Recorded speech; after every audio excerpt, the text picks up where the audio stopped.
You cannot. Ubodi, now about school. Then you ask your question. Then we go 4 questions, and His Excellency is ready to answer all your questions. My name is Abdulalim Jaria, an SC student from Techima Nkobo NMTC. The question I want to ask is, when are we getting Alawa? Since I started my school, since first year, I've not gotten Alawa until now, and I'm in my last semester now. And some of us are not being able to pay our school fees. Next week, like this, we'll be writing our exams. Those who will not be able to pay their fees will be sacked. They wouldn't be allowed to write exams. So if the Alawa were given to us, they would have been able to pay their fees. So my question is, when are we getting Alawa? Thank you. If I tell you some question, I know I got to see my.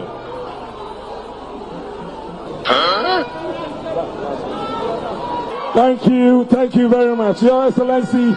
These are the questions from the youth of Bono East region. Thank you. Thank you very much for those questions. I think the first question had to do with when we are getting Alawa for our this thing. So I think that is a question I will take to the Ministry of Finance. I wasn't sure of where you were with your Alawa, but I think that I will check with the Ministry of Finance immediately I return, and I will make sure that they pay you your Alawa if it has not been paid.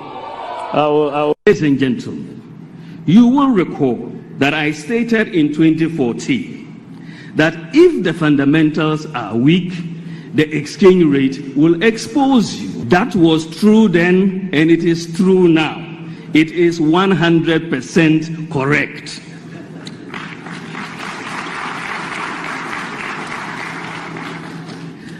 So if the fundamentals are weak, the exchange rate will expose you.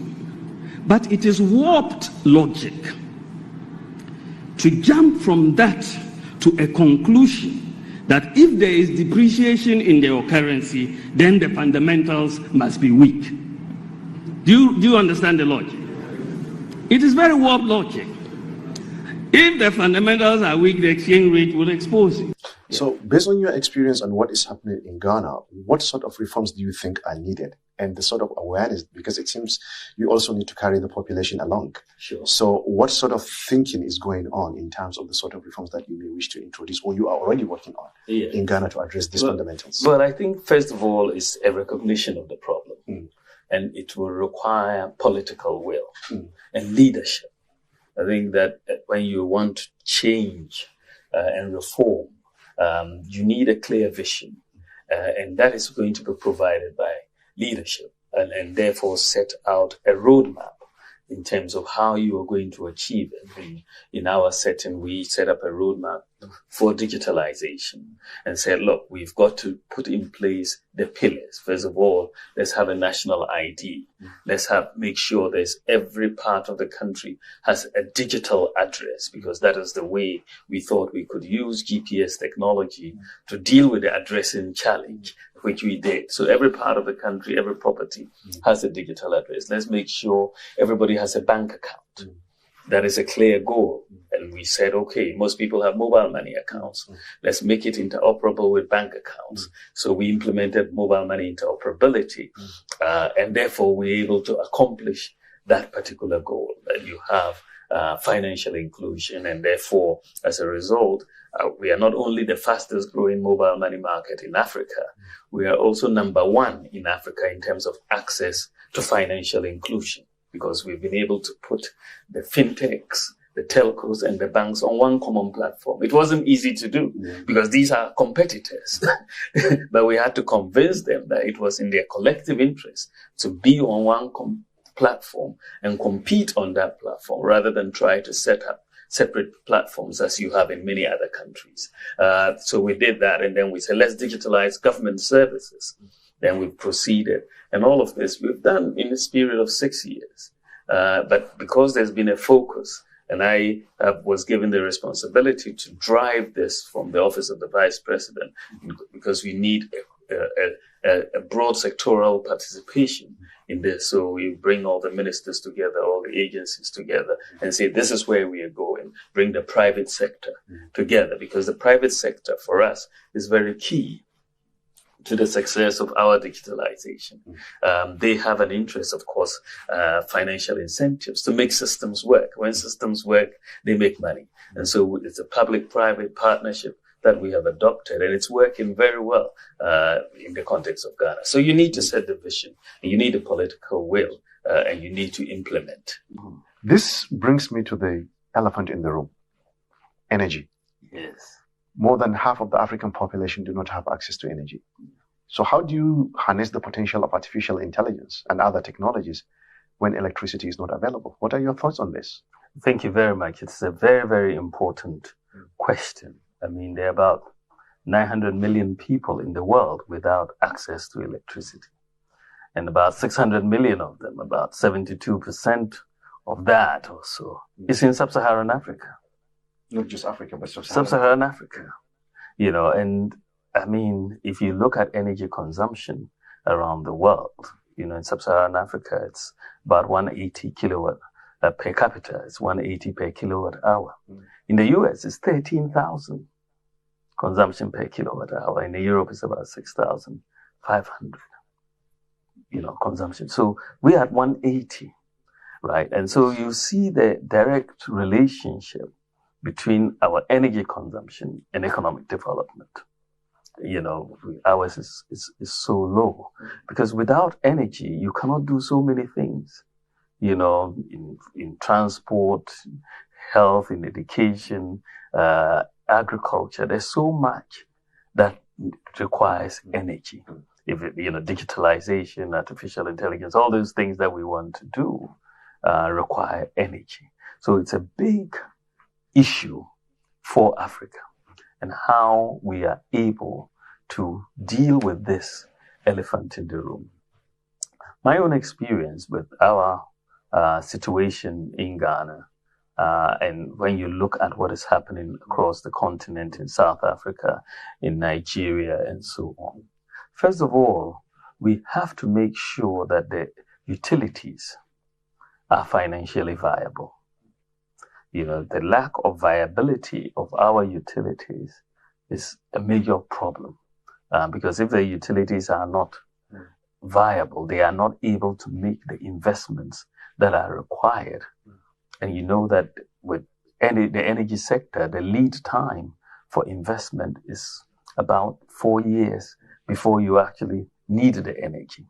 And so if you don't put in the investment early on, but if your utilities are making losses, they are not cost recovering, you have a major problem to start with in that sector. In the utility sector, I think the World Bank estimates that we need about 20 billion annually for the next 10 years or so for us to close the gap, right, on electricity. And so if you don't have that incentive for the private sector, because a lot of this investment must come in from the private sector. How do you energize the private sector? Exactly. But if they see a loss-making end, I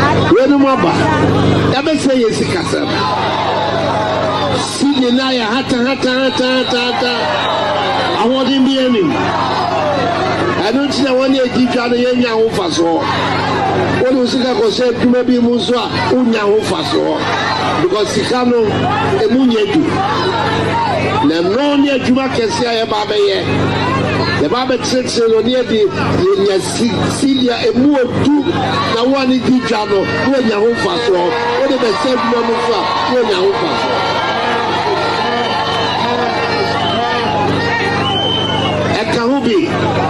Ekahubi tina mekofa abawumia so mbeka me ho ye hihye ye sikasem no eyiye na sika no emunye dubio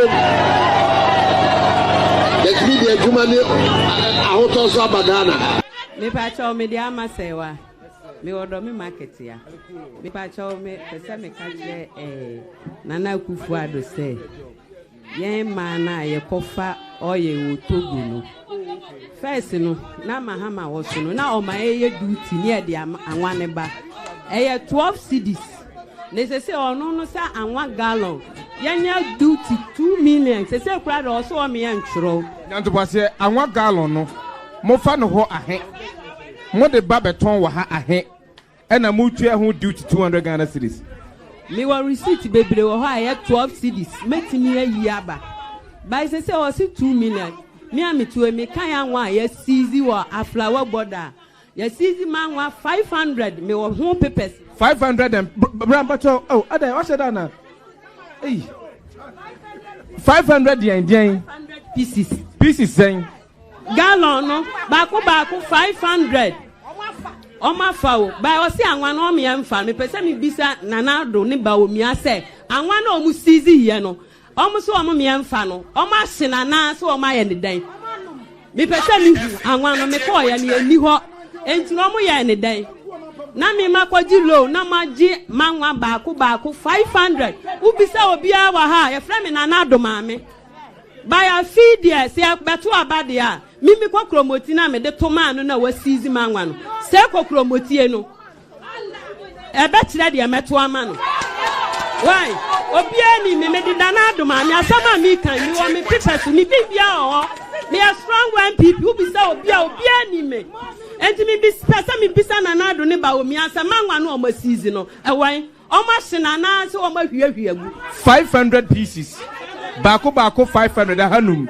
Aye, me to baako 4 million wo. Wo si anya duty 200 cedis. Dabio duty no o ye ne baako bia so ana. Aye, baako bia. Na anwa no koto no 400. O ye hu duty 200. E wo baako bia ho. O ye wasan dia fakade aba. Si mi pese mi bisa ne se manwa no. O misa custom for say ada so mbeye duty ne makwaje manwa. Se manwa 500 de me mfa nche wo. Ukọ ho a wo mo agi anwa ne si ho no.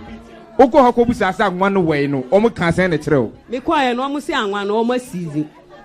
Ba wan fo wani anhu ba bia anwa no gu. Bi anhu ba ko a oba next day me san kwa ye no. Na to create a load anwa no. Dabi nyanto boase. Wo mo sizi anwa no e ka tro so o ma sizi. Ade chin ya wo ko ye no. Afla ho bie mu no. Na to create a kasia besi ho a e load anwa no.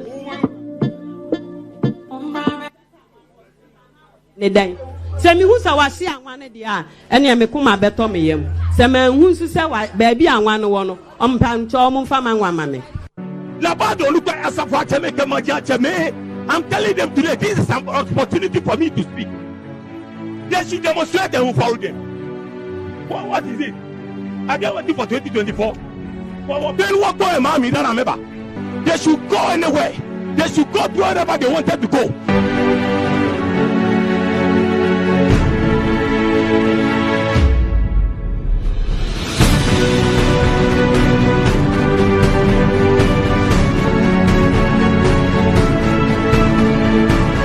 Yeah, it's not that in here. You are getting shika ready. That's why my house is there. You buy it as you. One be get shika never can work ready. A large afa. I don't know where come. Chana kepa ibragbo. Didn't fail a monkey. What the police hospital? Amen, Ajay. So clinic wa back behind. Pale, no the police hospital. I can tashi. That kumo general hospital. Company rich hospital. I'm malefio malefio. Mane rich hospital. You were papa the best sympathy. She kept you like a sympathy. The way you will put in the shia. There yet tea. Itamo nay war. I don't think I don't fear about it. You look money quiet there for what partnership is. Now, at the beginning of the year, I trust you for the was thank you, Mr. President. But say my bull Nigerian hospital. You see, I have pack, la pack, Nigerian pack, and then Nigerian hospital.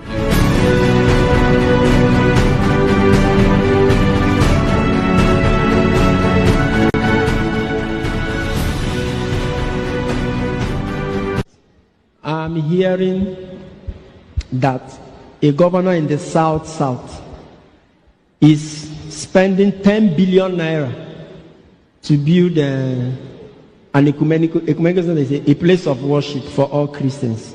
I don't know, is it true? I hope it's not true. I read it on Facebook. That's why I'm throwing it to you now. A governor from South, I think it's Akwa Ibom State, Is anybody from Akwa Ibom State here? Is it true? It's true. You also heard it, that your governor wants to spend 10 billion naira to build a worship center. And I'm sure in our hearts we'll be clapping for him. Hey, he's a Christian. How many industries have they built? What are you building another house for in a state where I'm sure you can't count the number of churches? The numbers are too big. God doesn't even know where to stay again. He's confused. You're building another one for what? Do you know how many agro-allied industries 10 billion naira can build? For a state when I'm sure it has among thousands of jobless youth. You will build the church, the jobless people will now come to the church and be praying, not knowing that their job is where they are standing on. Why can't we have sense? Or why can't they have sense? What is the meaning of all this? After that, they will tell us that your problem is from Abuja or it's one Fulani man in Aso Rock. Your biggest problem, geometric. In fact, if Abuja is a problem, Abuja's problem in your state is maybe arithmetic. You know what arithmetic is? 1 + 1 is equals to 2. It's simple.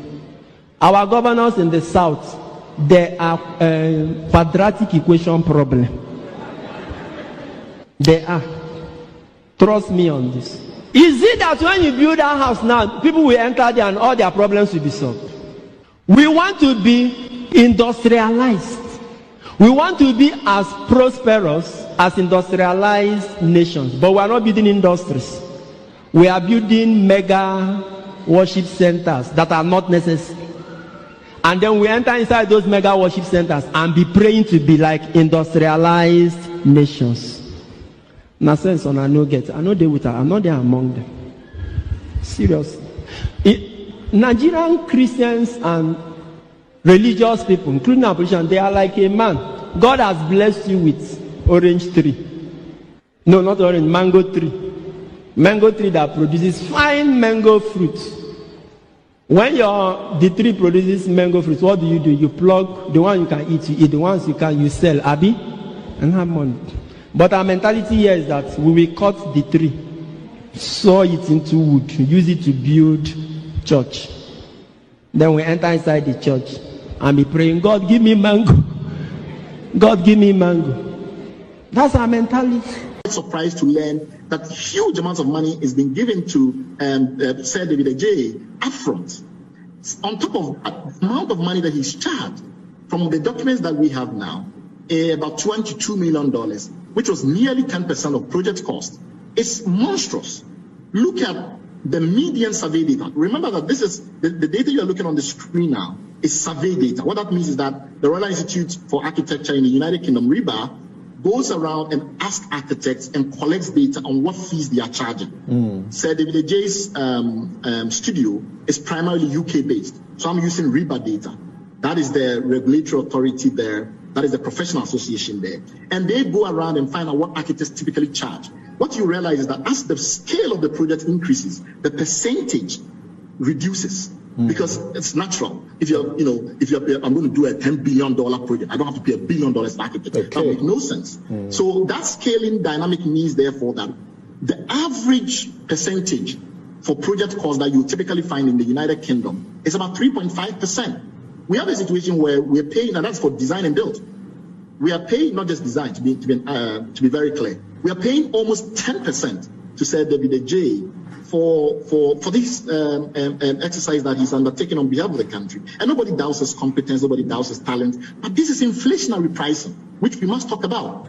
If we were to bring it down to Ghana, we say, okay, well, he's based in the UK, but now he has a studio in Accra, he has a studio in London. What is the UK, the Ghanaian guidance when it comes to architectural fees? And here also, I find it shocking that we will be breaching the Ghana Institute of Architects fee structure, which is around 4%.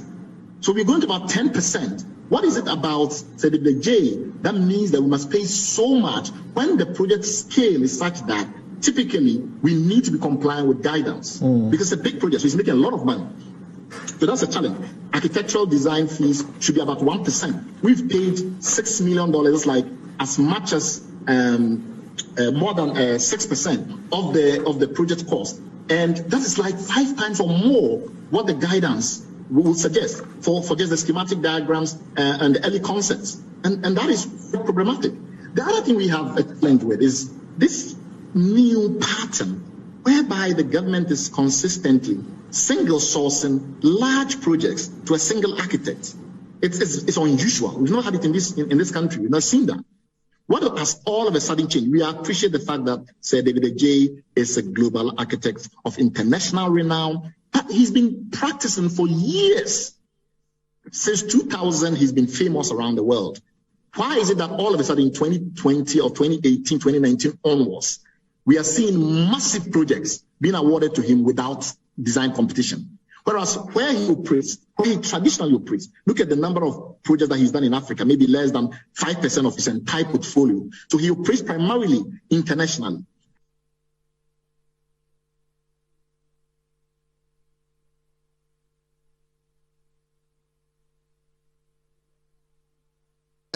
Females alone constitute 135,898, which is 54.11%. And males are 115,251, which is 45.89%. First-time voters. First-time voters, those between the ages of 18 and 21, constitute the majority of registered voters in all the 16 regions. Nationally, they represent 88.02%. That is 221,066 of the total number of registered voters so far. Persons with disabilities.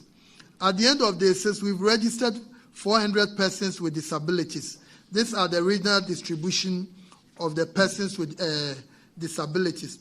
Greater Accra, 33, Northeast, 13, Upper East, 19, Northern, 25, Bono, 108, Bono East, 13, Volta, 14, Upper West, 11, Eastern, 20, Central, 37, Ahafo, 37, no, Central, 37, Ahafo, 4, Ashanti, 27, Western North, 9, Oti, 20, Savannah, 6, Western, 21.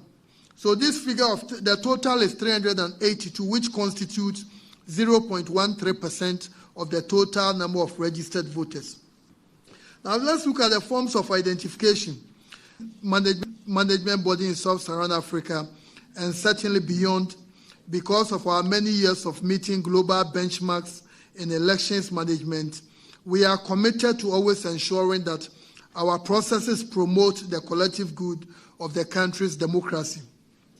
Indeed, our motto, transparency, fairness, and integrity, has been guiding all the activities we undertake, including in matters that have indirect bearing on elections, such as STEM continues to dominate the forms of identification used in the 2024 registration exercise, as in the 2023 exercise. This is something the Commission is not proud of because it is used by political parties and certain persons to facilitate the registration of unqualified persons, such as minors and foreigners. The current confusion at the registration centers is attributable to the guarantor system, because we are seeing many people who others are alleging they are minors and they are trying to register, and others are also insisting that we think you are not 18 years. So the table below shows the total figures and the percentages of the forms of identification for the first 5 days of the registration exercise. The Ghana card so far has been used by 98,926 applicants, constituting 39.39%. The passport has been used by 622 applicants, constituting 0.25%. The guarantor system has been used by 151,601 applicants, constituting 60.36%. Challenge cases. The challenge cases for the first 6 days of the exercise appear to be evenly distributed, although the numbers are high in some regions and low as well in other regions. In nominal terms, the Greater Accra region has the highest with 524 challenge cases, and the Northeast has the lowest with 9. As a percentage of the total registered in each region, the Volta region has the highest at 4.29%, and the Northeast has 0.13%, which is May 7th. Last week, a chair mui. Now, about 2 months, May 27th. Busumi we to hire a generator. So all district offices. I think Mr. Jimai was talking about whether perceptions of. I think when you look at the figure. To hire a generator. So all. I think Mr. Jimai was talking about whether perceptions of. I think when you look at the figures in reality, you realize that. We have the Ghana map, and we also have a certain bar graph. Realize that all the figures in the bar graph were excellent, very, very correct. So if people can use that as a perception that maybe the EC is doing, then I think those people have a lot of questions to answer.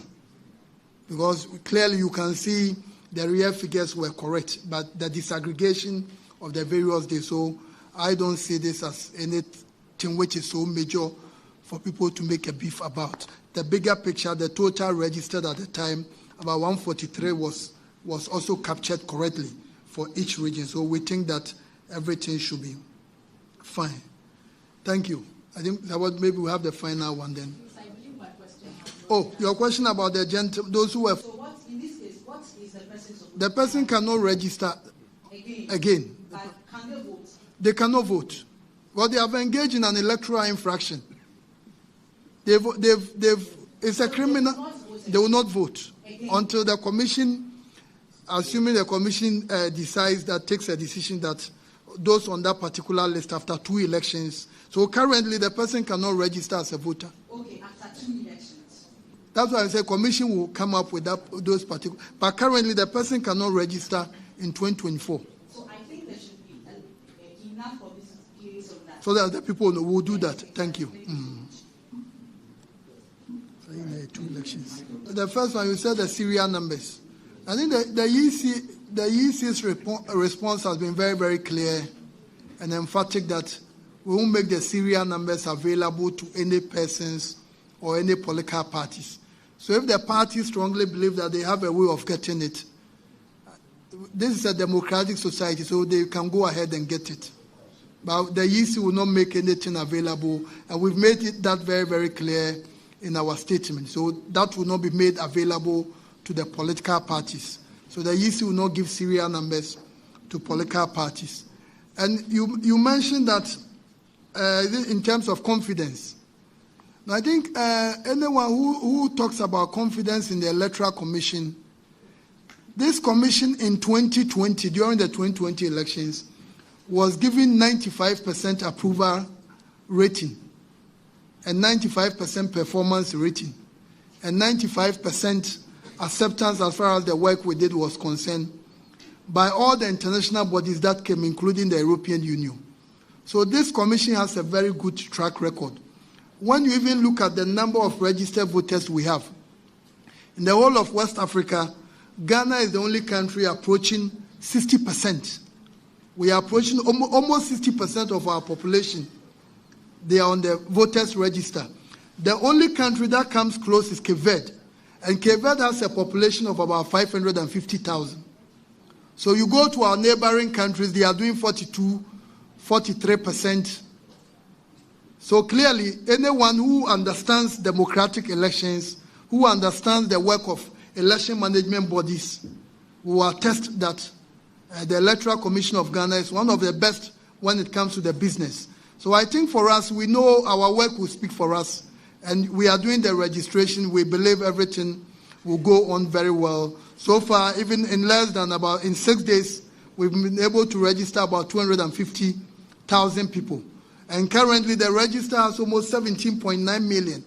The number will be increasing. So we think that the parties understand. We know these are things the parties may not express them publicly, but privately, they know the Electoral Commission is the best when it comes to this business. And those who criticize, I know privately, they know we are the best at this. Thank you.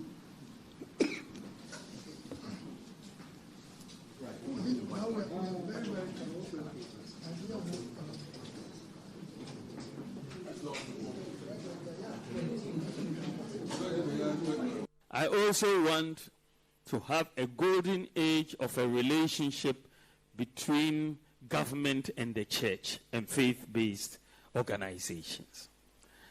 I believe, and I said this the other day when I was, I think, in Bono region or so, when I met the clergy, I said that the church is the foremost development partner of government. Is the foremost development partner of government. The church and faith-based organizations. Why do I say so? You look at the number of schools the churches have built. Look at the number of hospitals the churches have built. Look at the number of universities the churches have built and the faith-based organizations have built. Look at the number of people the churches and faith-based organizations take care of on a daily basis. Can you imagine, just take a thought for a moment, that you wake up tomorrow and all the schools, universities, and hospitals the churches have built disappear? They just disappear. How would Ghana be like? Ghana will collapse, isn't it? We will not survive in this sort of situation because there will be chaos. You see, so at that point I was joking, and I said, "Oh, people are talking about taxing churches. I don't believe, and we will not tax churches because if you look at the work the churches have done, then I was joking, then maybe we should have actually paid them for what they did, not really trying to tax them. But I wasn't really saying we should pay churches. No, I'm saying that we should give incentives to churches to do more. When we talk about our external development partners, we are giving them all sorts of import exemptions. But when we talk about our internal development partners like the churches or faith-based institutions, we don't give them any exemptions. But they do more in terms of development than many of our external development partners. So I'm saying that we should do more in the area of incentives, such as tax exemptions on import duties when you are coming in to build hospitals or schools and so on, to support the churches and the other faith-based organizations, because they are supporting government. And that is why I made that point. And I want that relationship, I call it a golden age, between the church and the state, because the church has so many intellectuals, and we need to get closer across the faith-based organizations and so on, and we can speak a lot about values in our society, the lack of which causes us problems. And we can start discussing these right from primary school and so on. And so that's the sort of relationship I want us to have with the church, to have a discussion on the management of our schools and so on, which they have a lot of things to do in them. I also want to have a golden age of a relationship between government and the church and faith-based organizations. I believe, and I said this the other day when I... So we have to follow people who have vision. We don't have to follow people who think in terms of impossibilities. We think in terms of possibilities. When my opponent was in government, he abolished the nursing training allowances. And we said, we will restore the nursing training allowances. And we have restored the nursing training allowances. Can you trust my opponent with nursing training allowances? You cannot. Ubodi, now about school. Then you ask your question. Then we go 4 questions, and His Excellency is ready to answer all your questions. My name is Abdulalim Jaria, an nursing student from Techima Nkobo NMTC. The question I want to ask is, when are we getting Alawa? Since I started my school, since first year, I've not gotten Alawa until now, and I'm in my last semester now. And some of us are not being able to pay our school fees. Next week like this, we'll be writing our exams. Those who who will not be able to pay their fees will be sacked. They wouldn't be allowed to write exams. So if the Alawa were given to us, they would have been able to pay their fees. So my question is, when are we getting Alawa? Thank you.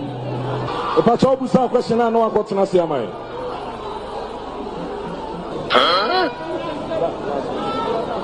Thank you very much. Your Excellency, these are the questions from the youth of Bono East region. Thank you.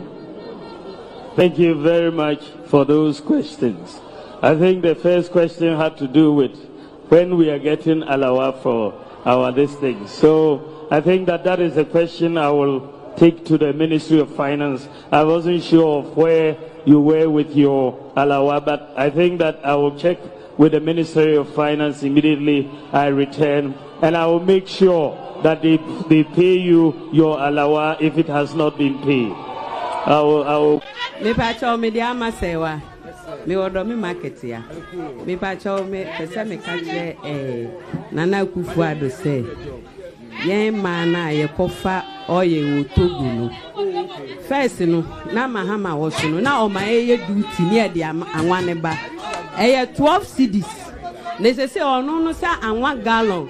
Yanya duty 2 million. Se kura do so o me yantro. Nyanto pase anwa gallon no. Mo fa no ho ahe.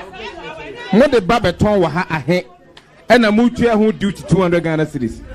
Me wa receipt bebre wo ha 12 cedis. Metimi ayi aba. By se o si 2 million. Me am to me kan anwa ye seize wo aflawa border. Ye seize man wa 500 me wo ho papers 500 and oh ada what said na hey 500 yen pieces saying gallon no baako 500 Oma fawo ba o si anwa no me amfa me pese me bisa nanado ne ba o mi ase anwa na o mu seize ye no omo so omo me amfa no omo ahye na so omo aye ne dan me pese ni anwa no me ko ye ne ani ho enti no omo ye ne dan na me makwaji low na maji manwa baako 500 ubisa obi awa ha ye frɛ me nanado maame ba ya feed ye se beto abade a mimi kwa kromoti na me de toma no na wasizi manwa no se kwa kromotie no ebe kire de meto ama no why obia ni me de danado ma me asama mi kan mi wo me pipes ni bibia o me a strong one people who be say obia ni me enti mi bisa nanado ne ba o mi asama manwa no o masizi no wan o ma hye na se o ma hwiahwia gu 500 pieces baako 500 hanum ai mi to baako 4 million wo usi anya duty 200 cedis dabio duty no o ye ne baako bia so ana baako bia na anwa no koto no 400 o ye hu duty 200 e wo baako bia ho o ya wasan dia faka dia ba ti mi pese mi bisa ne say manwa no o misa custom for say ada so mbeye duty ne makoje manwa se manwa 500 de me mfa nche wo uko ho a wo mu agi anwa ne si ho no uko ho ko busa asa anwa no we no o mu kan sen ne kireo me kwa ye no o mu si anwa no o ma season ba wan fo wani anhu ba bia anwa ne gu bia anhu ba ko a oba next day me san kwa ye no na ti create lodu anwa no dabi nya to bose wo mu sizi anwa no e ka tro so o ma sizi ade chin ya wo ko ye no afla ho bie mu no na ti create akasia besi ho a e lodu anwa no ne dan se mi hu sa wase anwa ne dia ene me kuma beto me yam se me hu su se wa ba bi anwa no wo no ompa ncho o mfa manwa ma me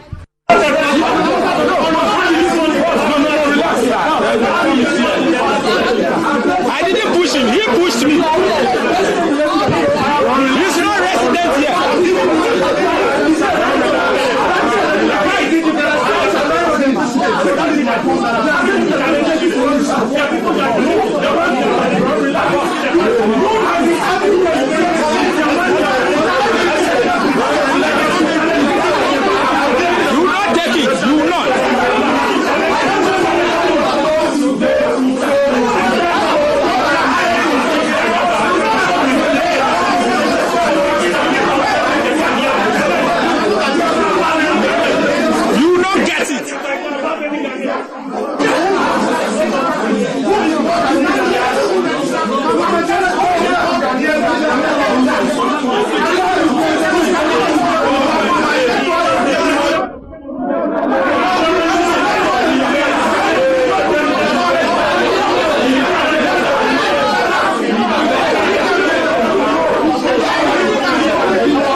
the person cannot register again. But can they vote? They cannot vote because they have engaged in an electoral infraction. Me pacho me dia masewa. Me odo me market ya. Me pacho me pese me kaje Nana Akufo-Addo say yen mana ye kofa oye wo Togo no. First no na mahama wo so no na o ma ye duty ne de anwane ba. 12 cedis. Ne se ono no sa anwa gallon. Yenya duty 2 million. Se kura do so o me yan churo. Nyanto pase anwa gallon no. Mo fa no ho ahe. Mo de ba beton wa ha ahe. E na mo tua ho duty 200 Ghana cedis. Me wa receipt bebre wo ha 12 cedis. Metimi ayi aba. By se o si 2 million. Me am to me kan anwa ye seize wo aflawa border. Ye seize man wa 500 me wo ho papers 500 and Brambacho. Oh, Ada, what's that now? Hey, 500 yen pieces. Pieces saying gallon no baku 500. Oma fawo ba o si anwa no me amfa me pese me bisa nanado ne ba o mi ase anwa na o mu seize ye no o mu so o mu me amfa no o ma hye nana so o ma ye ne dan me pese me hu anwa no me ko ye ne ani ho enti no mu ye ne dan na me makwaji low na maji manwa baku 500 ubisa obia wa ha ye fra me nanado maame ba ya feed ye se beto abade a mimi kwa kromoti na me de toma no na wasizi manwa no se kwa kromoti e no ebe kire de meto ama no why obia ni me de danado ma me asama mi kan mi wo me pipes mi bibia o me a strong one people ubisa obia ni me enti mi bisa mi bisa nanado ne ba o mi asama manwa no o masizi no e wan o ma hye nana se o ma hwiahwia gu 500 pieces. Baku 500 hanum. Aye, me to baku 4 million wo. Usi anya duty 200 cedis. Dabio duty no o ye ne baku bia so ana. Baku bia. Na anwa no koton 400. O ye hu duty 200. E wo baku bia ho. O ye wasan dia faka dia ba. Si mi pese mi bisa ne say manwa no. O misa custom for say ada so mbeye duty ne makwaje manwa. Se manwa 500 de me mfa nche wo. Ukọ ho a wo mo agi anwa ne si ho no. Oko hako busa asa anwa no we no o mu kan sen ne kire o me kwae no mu si anwa no o ma season ba wan fo wani anhu ba bia anwa no gu bia anhu ba ko a oba next day me san kwae no na ti create lodu anwa no da bi nya to bose wo mu season anwa no e ka tro so o ma season ade chin ya wo kwae no afla ho bie mu no na ti create akasia besi ho a e lodu anwa no ne dan se mi hu sa wase anwa ne dia ene me kuma beto me yam se me hu su se wa ba bi anwa no wo no ompancho om fa manwa ma me pa cho me dia masewa me odo me market ya. What is the difference between the ordinary thief and a political thief? Number one, the ordinary thief steals your money, your bag, your watch, and your jewelry, isn't it? But the political thief steals your future, your career, your education, your health, and your business. Number two, the hilarious part is that the ordinary thief will choose whom to rob. But you are the one who choose the political thief to rob you. Because we choose them. We vote them. We blindly say we are not blind.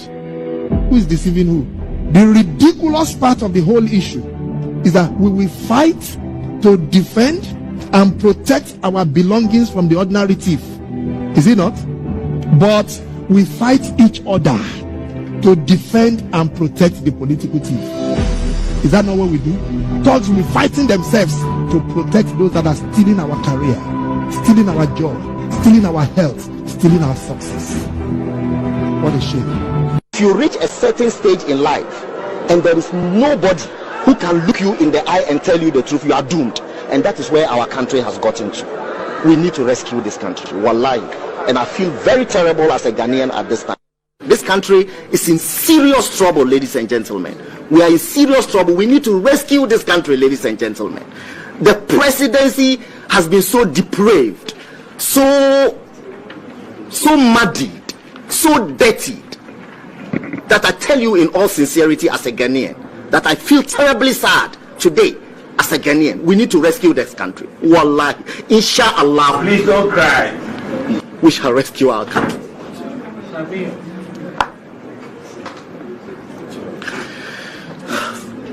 Government is broke, government is broke. But people are spending billions to go inside the government that is broke. Have you ever seen a minister who resigned because government is broke before?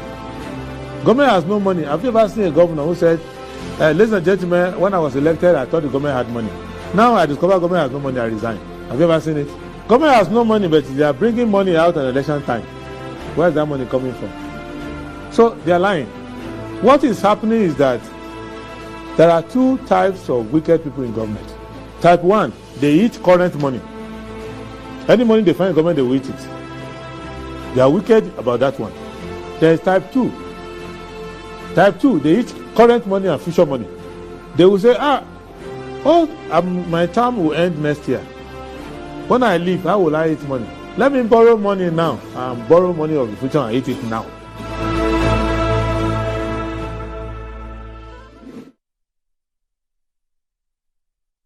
Right, hello, good morning and welcome to the show. This is Good Morning Ghana Live on Metro TV. It's a Tuesday, the 14th day of May 2024. By His grace, we're live and we're here. We're at another edition of the show. Our gratitude to go to the Most High God for the rare privilege of being alive and, of course, the opportunity of having another conversation around the top stories making rounds here in our dear Republic. I'll let you into our panel for the morning's conversation shortly, but let's take a look at the front pages of our newspapers. Daily Graphic.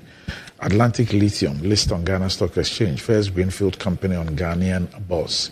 Push for SMEs growth. President tells governments at 3i Africa Summit. African Prosperity Dialogue's third edition launched. Continent charged to invest in infrastructure. The Ghanaian Times. Update on limited voters registration. EC captures 251,149 in 6 days. Average of 45,000 per day. Dr. Asari. President Akufo-Addo confers Ghanaian citizenship on Stevie Wonder. Ghana earns $3.9 million from non-traditional exports in 2023. Redevelopment of Growth from Market saga. Fidelity Bank sets record straight. Please warn public against electoral offences. Daily Guide. Rousing welcome for Bawumia in home region. Stevie Wonder granted Ghanaian citizenship. Samia Oku supports Akropong students. EC registers 251,149 new voters in 6 days. Nana pushes for Africa's digitalization. The New Crusading Guide. Government targets financial sector growth. Finance Minister. Third Africa Prosperity Dialogues focuses on promoting infrastructural development. Socialist movement consoles Brazil flood victims. Peace Council sets record straight on Asiedu Nketiah's allegations. EC rectifies errors in voter registration figures. Samia Oku supports Akropong students with learning materials. The Insight. Socialist Movement Ghana sympathizes with flood victims, MST community in Brazil. Cecilia Daper's woes not over as Adam Bona urges Parliament to probe Yoko over stolen cash. Woman 30 and daughter to stage demo against Dana Grada over alleged stolen gold. Angel Smile Foundation puts smile on faces of women to mark Mother's Day. Ultramodern Darul Hikmah Islamic School commissioned in Tuba. The Daily Statesman. Unlock policy barrier holding us back. Akufo-Addo charges African leaders. APD 2025 to tackle continent's infrastructure gap. 7 potential developers show interest in Saglemi project. Jinapo Lord's listing of Atlantic Lithium on Ghana Stock Exchange. Bawumia intensifies grassroots campaign. New NIBMD had served as deputy since 2019. What's that supposed to explain? GRA boss poised to transform authority. The New Finder. Atlantic Lithium joins Ghana Stock Exchange in landmark listing of shares worth 649.6 million cedis. Strategic infrastructure investment vital for Africa's prosperity, Gabi. Digital infrastructure key to Africa's prosperity, President. 7 potential private developers inspect Saglemi houses. Daily Post. Nursing trainees at Bono East humiliate and shame Bawumia of Alawa. We should not import Western notions of womanhood to define us as Ghanaians, Professor Nana Jane tells Ghanaian women. Ablakwa shares more documents of sole source contracts awarded to the Bawumia brothers. The EC has encouraged the busing of people to registration centers and registration of minors. Economy Times. Banks fleece customers, peg APR above 40%. Cocoa prices fall by 2.5% to sell at $8,482 a ton in New York. Ghana records about $4 billion non-traditional exports in 2023. And that's about it. For the front pages, we'll be back shortly.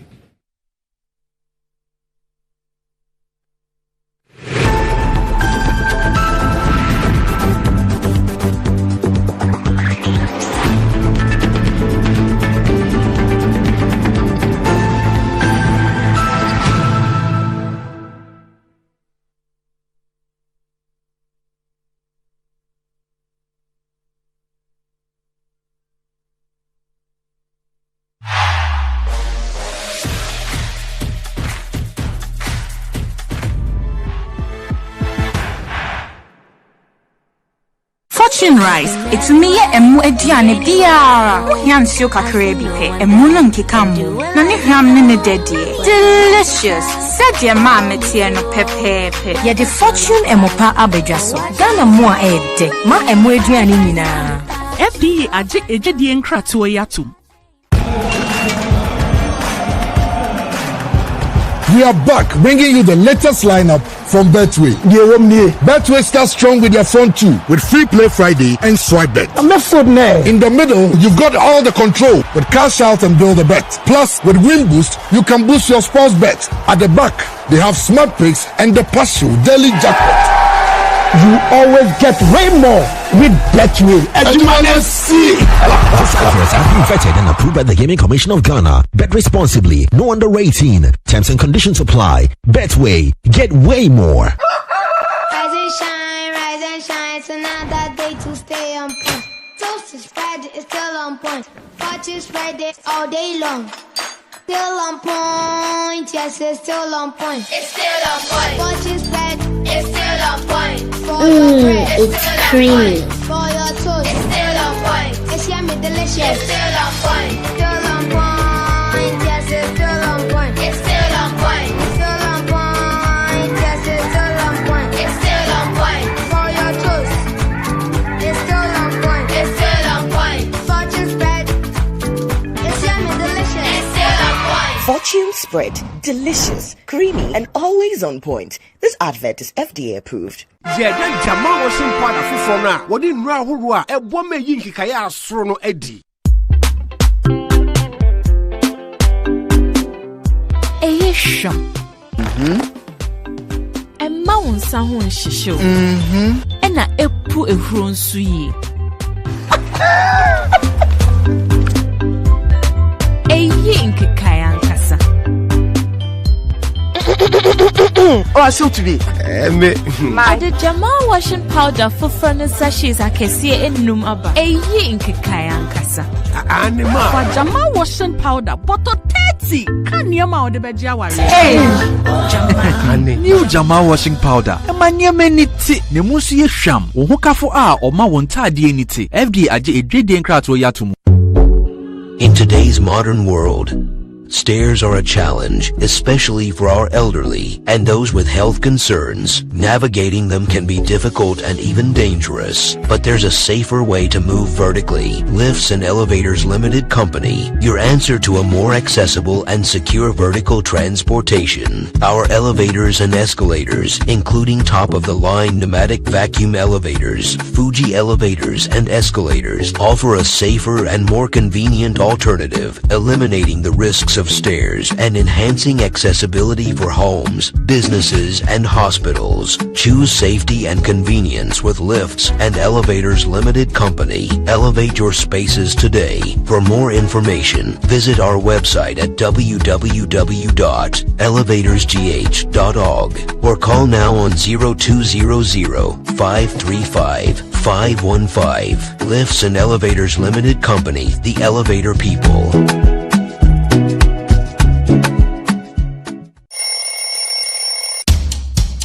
Anti-cavity, gum protection, brighter teeth, and fresh bread. I'm a fat missy way. the Pacho Bantama. Matasi. That's a cycle.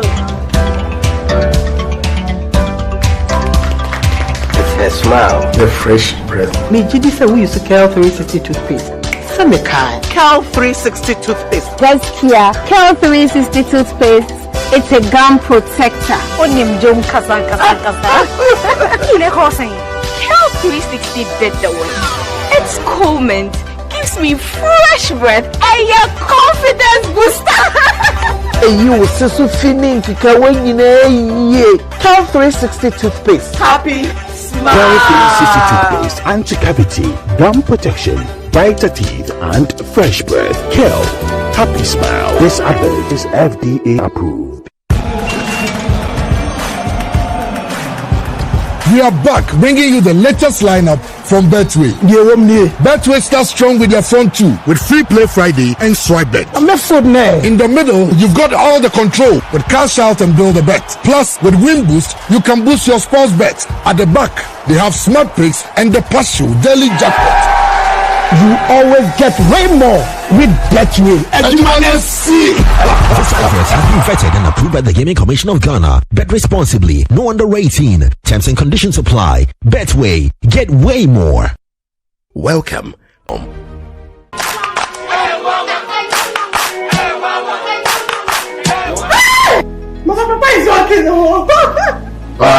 Herbal Hospital. Specialists in every kind of bone disease. Herbal Hospital. Baby, a Sunday will be and so Yari Sapa, spinal cord, swelling of the arms, arthritis, bone injury, swelling of the leg with reddish color around it, and so on. See, Herbal Hospital has special ultra-modern machine for checking up the body. I have tried them and I got good results. Try Herbal Hospital.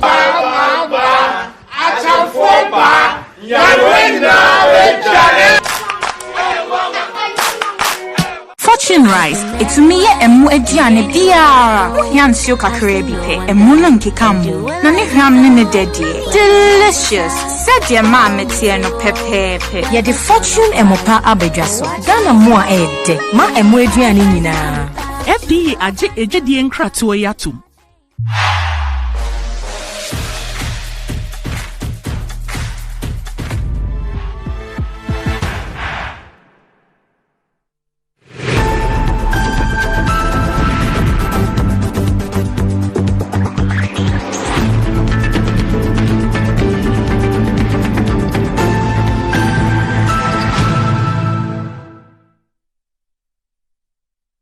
Right, welcome back to the show. If you just joined us, this is Good Morning Ghana live on Metro TV. With me on the show this morning, I have a legal practitioner who's also the Director of Legal Affairs of the NDC, Godwin Eduji Tamaklo.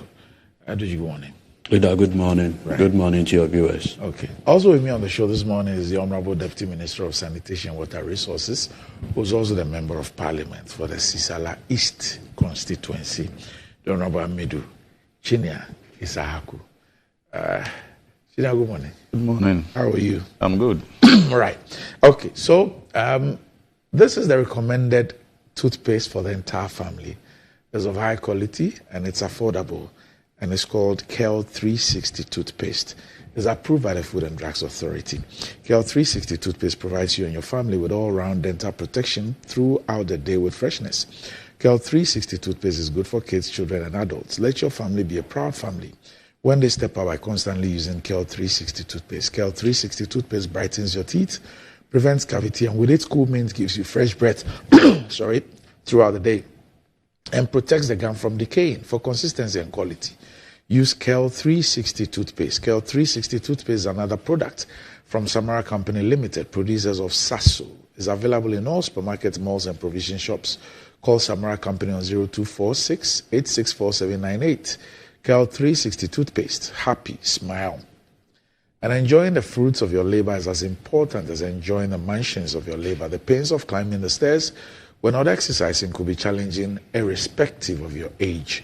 But worry no more. Lift and elevators have got you covered with the best portable American pneumatic vacuum elevators on the market today. It's a simple self-supported elevator for both homes and offices.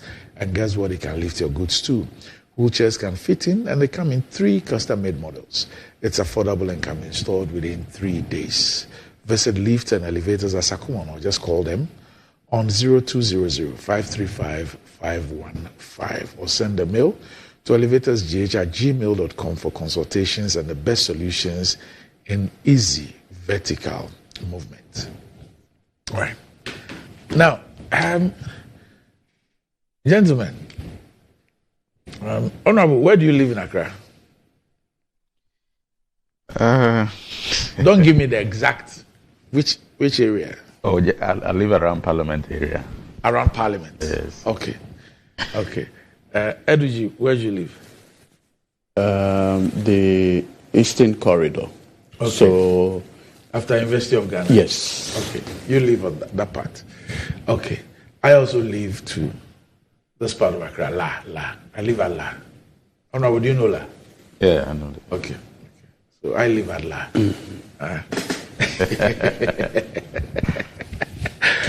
Now, I was on the line with some friends who live at what you want to call the western part of Accra towards the central region. So from Malam all the way to Kasua.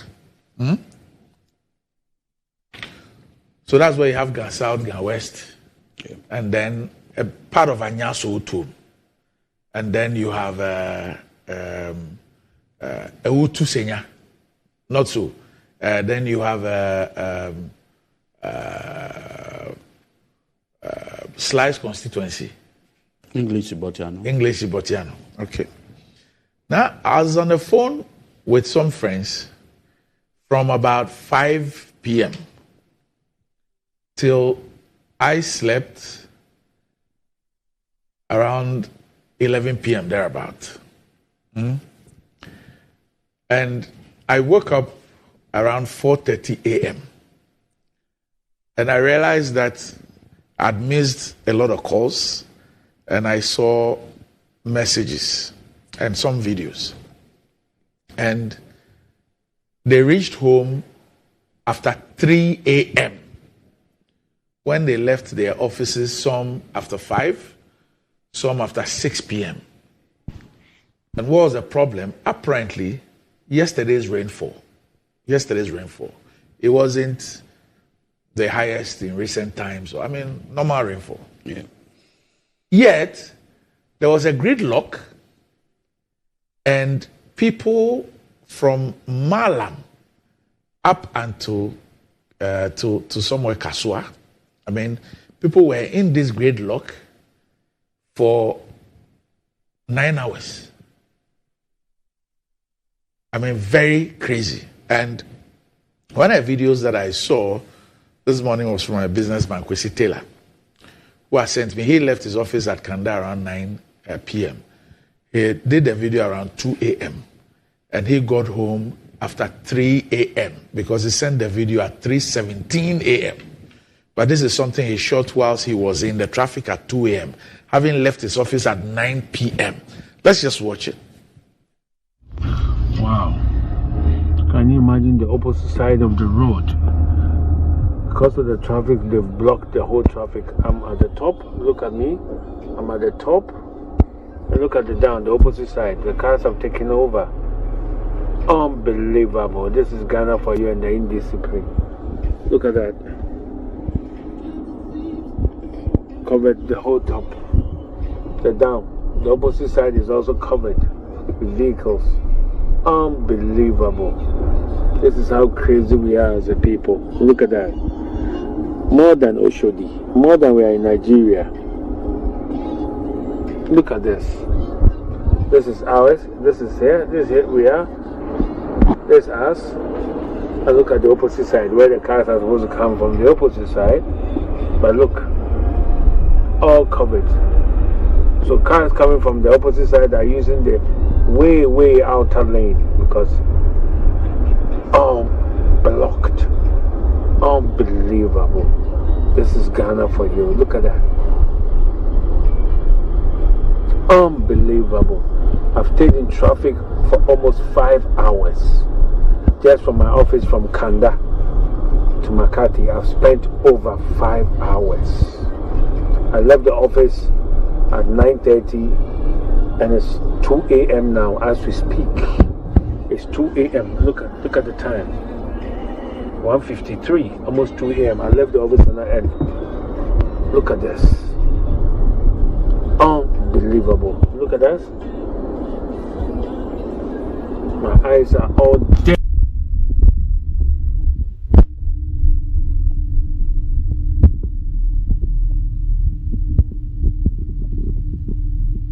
This is madness.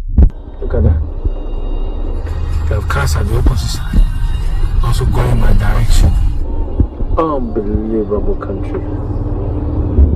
Look at that. So now we have almost about 8 lanes. Look at the outer lane of cars going. Look at that. And look at the other side. Jesus Christ. From 9:30 it's 2 a.m. and I haven't got home yet. God save Mother Ghana.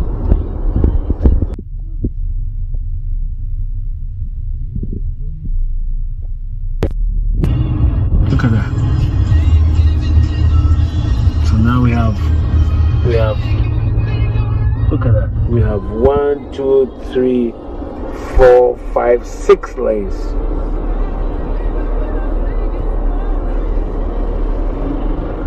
Six lanes now. My God, 6 lanes. God bless my homeland, Ghana. And God should make some of us strong, because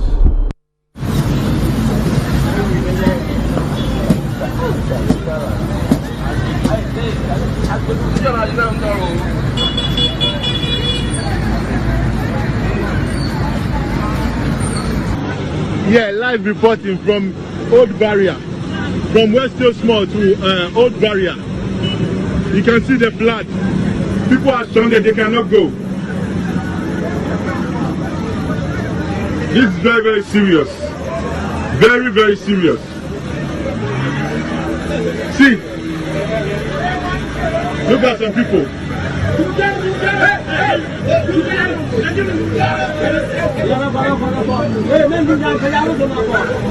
This is serious. This is very, very serious.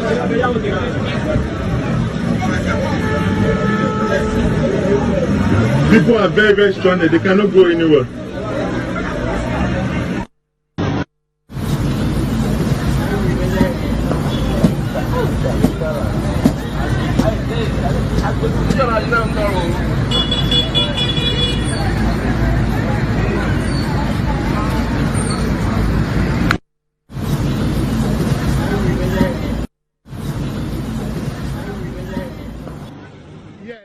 Okay, so what you just watched was earlier in the day around 4 p.m. And after just an hour or so of the rains, this is what had happened. And what you watched earlier was the businessman Kwesi Taylor, who was telling us, doing a citizen's report on his ordeal. I mean, whilst the video was showing, a retired referee, so Fletcher just sent me a text. He says, I moved from my office at 4:30 p.m. and got home at 2:30 a.m. You know, and in the case of Kwesi Taylor, he lives at just Botiano. So from Kanda to Botiano. And he left at 9:30 p.m., as he said, and he got home around 3:17 In fact, Randy, I should say, my friend Yao Baden said, I stayed close to Westways. I left office around 5 p.m. and got home 2 a.m. From 5 p.m.? Yeah, and got home 2 a.m. He just sent it to me. And the worrying trend is that 4 kilometer stretch. I strongly believe that our engineers... Is it the Old Barrier place? Yeah. Now, monitoring the news, I get the impression that there are 2 or 3 issues at stake. Yeah. One has to do with silting, which is also as a result of sand winning. I mean, as for the fight against Galamsey, we know we have lost it, you know. But sand winning. That's just before you get to the toll booth. Yes. From the top. Yes. Once it rains, it picks all the sand directly onto the road because it's low. behind the West Hills Mall is the Eden Heights real estate place. And then behind it, there's some development going on. And that's where the sand winning, we're told, happens. And so it washes down all the sand. Then we're told that there is also some construction going on. And they've diverted the waterway onto the road. So the dualization immediately, so Randy, immediately after you see the dual carriage, after the Kaswa interchange. Yes.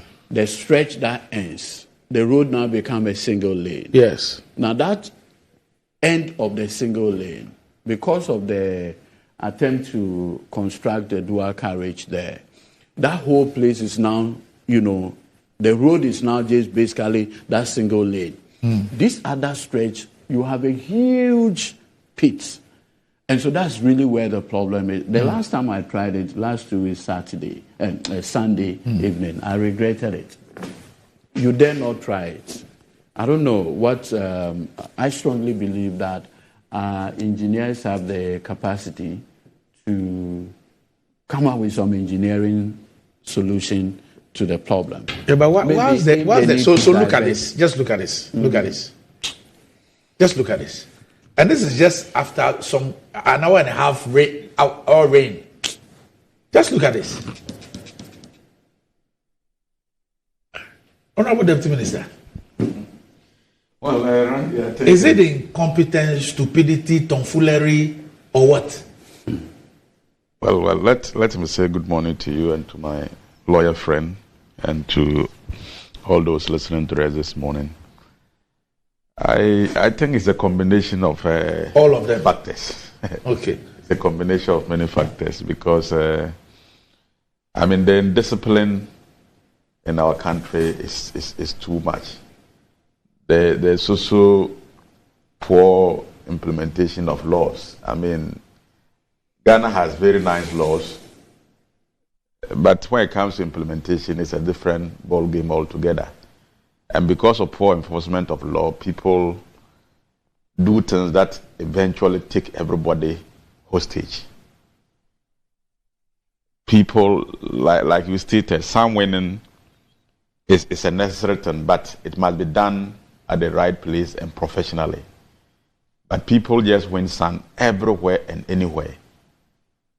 And the assemblies that are supposed to have oversight responsibility in making sure that some basic rules are observed in matters of sand winning and other settlements and all that, are not able to enforce these basic rules.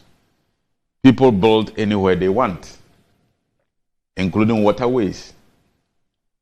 Our challenges as a country, Randy, are too many. Lack of political will. Somebody is doing the wrong thing, and then when he's arrested, you either find the ruling party saying that it's our person and so nothing should be done, or you find the opposition complaining that he's been arrested because he's not a member of the ruling party. Both ways. And all that cumulatively leads to these problems that now eventually affect everybody. You go to some parts of the world, Randy, and waterways, natural waterways, are not temptable at all. But in Accra, people are building everywhere and anywhere. In spite of the fact that there are clear laid down rules and regulations, there are laws governing how settlements should be conducted. There are people in charge who are supposed to supervise, who are supposed to make sure that the right thing is done. Look at this. And this is sand from elsewhere. And a road constructed with hard-earned money, loans that we are still paying, or we just finished paying or something. And look at this. The activities of unscrupulous people. And you have people who are paid. And they look on sheepishly for this to happen. This, apart from the illegality that whoever is perpetrating, this is criminal negligence. How can you allow this? And you see, Randy, the other thing, maybe from my latest study, will show that if you look at already the topology of Accra, it's already low-lying. Yes. Now, if you look at the various mountainous areas that are supposed to provide cover the vegetative cover, what have we done? We've cleared all. Everything. Now, almost everybody wants to live on that, mountainous stretch. And so silt is coming in more into Accra. And look, that portion... We're complaining about how warm the country is. And we are destroying all the vegetative cover. We are building more. We want to have a better view of Accra. But what we don't know is that the more you take the vegetative cover, the more you expose the surface. My problem is that there are people who know, and there are reasons why we zoned places. But especially the political elite, those in power, they continue taking advantage of rezoning for their selfish interest. And so you find a lot of these places, if you go and check, the original zoning didn't allow this. But they have done rezoning to enable all these things happen. Now, if there's sand winning, granted, we can fight Galamsey, even with our entire military. We believe that we can fight terrorists, but we can't fight Galamsey. That's fine. That's another conversation. But sand winning, we're unable to fight sand winning. And then those who are tasked with the responsibility of ensuring that the right thing is done will join us and open the book of Lamentations and speak about how we must all be disciplined and we are not this and we are not that. If exhortation and lamentation and appealing to people's conscience and others were the thing, we will not create all those offices and pay people to run those offices and elect people. We will live in a jungle. Randy, it's quite sad, painful. Sand winning, we can't stop it. And you see, Randy, that particular stretch, when you get there, just look on top of the mountain. And somebody gave the permits. Yes. Because in this country, you can't win sand without authority. That is if they have the permits. No, but sand winning is mining. Yes. So if you do not have the permit, then you are obviously engaged in an illegality. But we'll look on. And we're told that there's some construction going on. I'm getting a news team to go and check on that as well.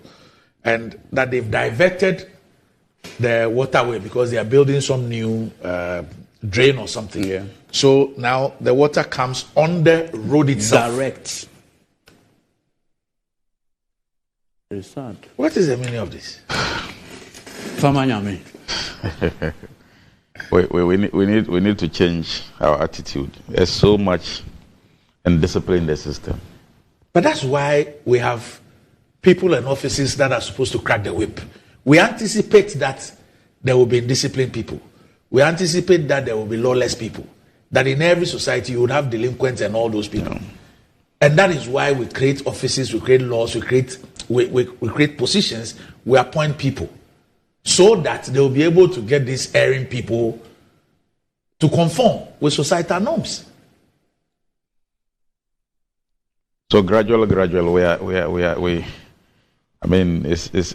something we have to continue working on. I think this is the construction.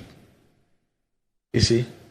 Probably the construction will also be a factor, I'm sure. The dual descent. Yeah, it will also be a factor. That is why I said it's a multiple of factors. And it appears that most of the roads leading Accra into the major capitals, we need to do more. And you know this, a major international highway, it takes you straight to Côte d'Ivoire.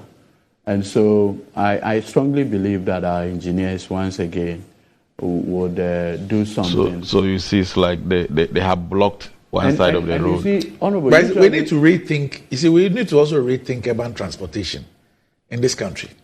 Look, please, for all our viewers and anybody interested, go check the latest population census.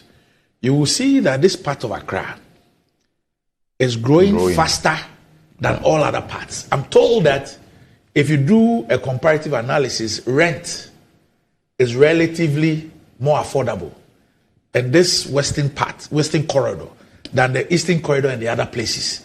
And so you have a lot of people living in those areas. So Anyas Soutum, English, Botiano, Ewutu Senya, you have a lot of people. So Ga, West, Ga South, Anyasu to English Botiano, and Ewutu Senya. You have a lot of people living there. And if you look at the population census, if you take even Ewutu Senya out, just Ga South, Ga West, Anyasu to and English Botiano, you're talking about 2 million. Yeah. If you check the population census, if you look at about 2 million persons Randy, the constituencies, living there. Constituencies within them, if you put their voter population together, you are getting to the numbers. Close to 2 million. Do you know that that area alone, their total population is more than Upper East? Yes. It's You're more about than 2 million whole people. Region, you know. So what really is even the transportation strategy, even for a place like that? It's an overcrowded place. That needs special attention. I mean, you are within the sanitation ministry zone, right? Yes. Okay. Anyway, so that's it, and we are told that the rains will be upon us. This was not even that heavy, but we're told that till July, we should expect the rains till July, and this is just what happened yesterday. So there has to be some immediate action. I mean, as for the commuters, many of them they had to. Those who were in commercial vehicles, and it's very frustrating. They had to alight to walk. But for those who were driving their own vehicles, if I ever had an experience, I took a flight from Kumasi to Accra. Unfortunately, I got a car at the airport and I was driving myself to Amasaman. I was living there. Right. And then there was a car had a breakdown and blocked the way. And in fact, my driver got to the house from Kumasi before I got traffic. Yeah. So the frustration was so much. So I can imagine what those people went through yesterday. Yeah. I mean, it's very frustrating. And Randy, so I don't know. Like again, promptly. I always see some of these things to be engineering because you see that particular portion. This side is the Dinsu River, so there's nothing you can really do. But this other side, I'm just thinking if there is any way we can have a lot more of the bypasses, because usually when you have the bypasses, it takes much of the load from the main road. Look, the Tuba side, it used to be very terrible on the main Kaswa road until I remember in 2014 thereabout, the Tuba side was done. And so now when you move, it takes you right after Kaswa before you join the main road. And it took off a lot. But in yesterday's instance, for example, if the road was not this flooded, and the sand had not cut off like half of the road, the vehicles will still be in a position to move. Because those who were coming from Cape Coast were locked up at a point, you know, and then those from Accra also were locked up at a point. And because those from Accra on their left side, for the oncoming vehicles, they saw the empty streets without realizing that it was because these guys were blocked. Others then moved and created like a 6-lane road when the other lane was for oncoming vehicles. So that even made it more chaotic. And our response, you know, we didn't even see this as some security, a security nightmare or something. Our response to it. And it's like, it's nothing. I mean, yes, it's cool. Adiachi, it's fine. Everybody is fine. Life continues. And that's it. Until then there's another rainfall or, you know, and sometimes these situations that you would want to see people like Chinia and Eduji involved in this thing for about, you know. So when Chinia and your boss and other people, maybe Mr. President, others are involved in this. Because this one, even your pin won't work. No, that won't work. Anyway. When I saw one of the pictures, I feel strongly that the road construction is a major factor because you see that they had, at a point, they have blocked one part of the road. Yes. And all vehicles are diverted onto one lane. Which I believe is the major reason. Thing. Because, like Randy, I personally witnessed it the last time from Cape Coast side to Accra. it was so terrible. It was so terrible. I don't know what strategies the construction company had put in place. You know, usually for such roads, you want to do certain diversions outside so you can take some of the load from the main road. Maybe they need to speak to the public more, because sometimes people just need to know that this is an option that I have if I'm not using this end. And that alone can take some of the pressure that we are seeing now. Anyway, let's hope that I don't know, but just getting a lot of. Aside everything, today happens to be your friend's birthday. Who? MFA Hardcastle. Hey, Council, but she's not down. She's cruising somewhere. Yes. So this one is added on cruise. Oh, so this one there, I have to go and pass by Mommy's place. It's important. Claire, I get some nice show and a good conversation. Fantastic. But happy birthday to you, Council. Let me fire Castle. Happy birthday. I know you're chilling already. I see all the cruise and everything that's happening. But happy birthday to you from all of us. Okay. Right, so let's look at this story, and then there are issues about the CD and all that we'll look at later on. But Timothy Nember reports on the front page of Daily Graphic, Atlantic Lithium list on Ghana Stock Exchange, first greenfield company on Ghanaian bourse. And Atlantic Lithium, the entity overseeing the Ewoya lithium project in the central region, became the first international green minerals company to list its shares on the Ghana Stock Exchange, coming 7 months after its subsidiary, Barari DV Ghana Limited, was granted the country's first lithium mining lease. Atlantic Lithium is initially offering shares valued at about 650 million cedis on a Ghanaian capital market with an indicative price of 4 cedis 40 pesos per share. The Minister of Lands and Natural Resources, Samuel Jinapo, told the Daily Graphic yesterday that Atlantic Lithium had made history as the first greenfield company to list on the Ghana Stock Exchange. He also said the agreement between the state and the corporation was arguably the best approach to indigenizing the mining sector, enhancing value addition for all stakeholders. Quote, this feat is historic because it is the first time in the history of this country that a greenfield project has been listed on the Ghana Stock Exchange. This is to say that a company that has just completed feasibility and about to start construction has listed on the Ghana Stock Exchange. It is equally refreshing to note that the listing of the shares of Atlantic Lithium on the Ghana Stock Exchange is in fulfillment of a key conditionality in the mining lease, as stated clearly in the last paragraph under Schedule 2 of the mining lease. Okay. So Mr. Jinapo said by listing on the GSE, Atlantic Lithium had complied with the government's new policy initiative to indigenize the mining sector set out in Regulation 1E of the Minerals and Mining, Local Content and Local Participation Regulations 2020 LI 2431, which require that provisions be made to achieve and maintain a degree of participation for Ghanaians in the mining industry value chain. And he also said that these policy initiatives and laws have made it possible for Atlantic Lithium to list on the bourse by offering the shares on their stock exchange. So we are providing an opportunity for Ghanaians to participate and become owners in this project. Atlantic Lithium had already brought on board MIF as a new major strategic shareholder on January 24 this year, following a $5 million investment in Atlantic Lithium by way of share subscription. Okay. And MIF is expected to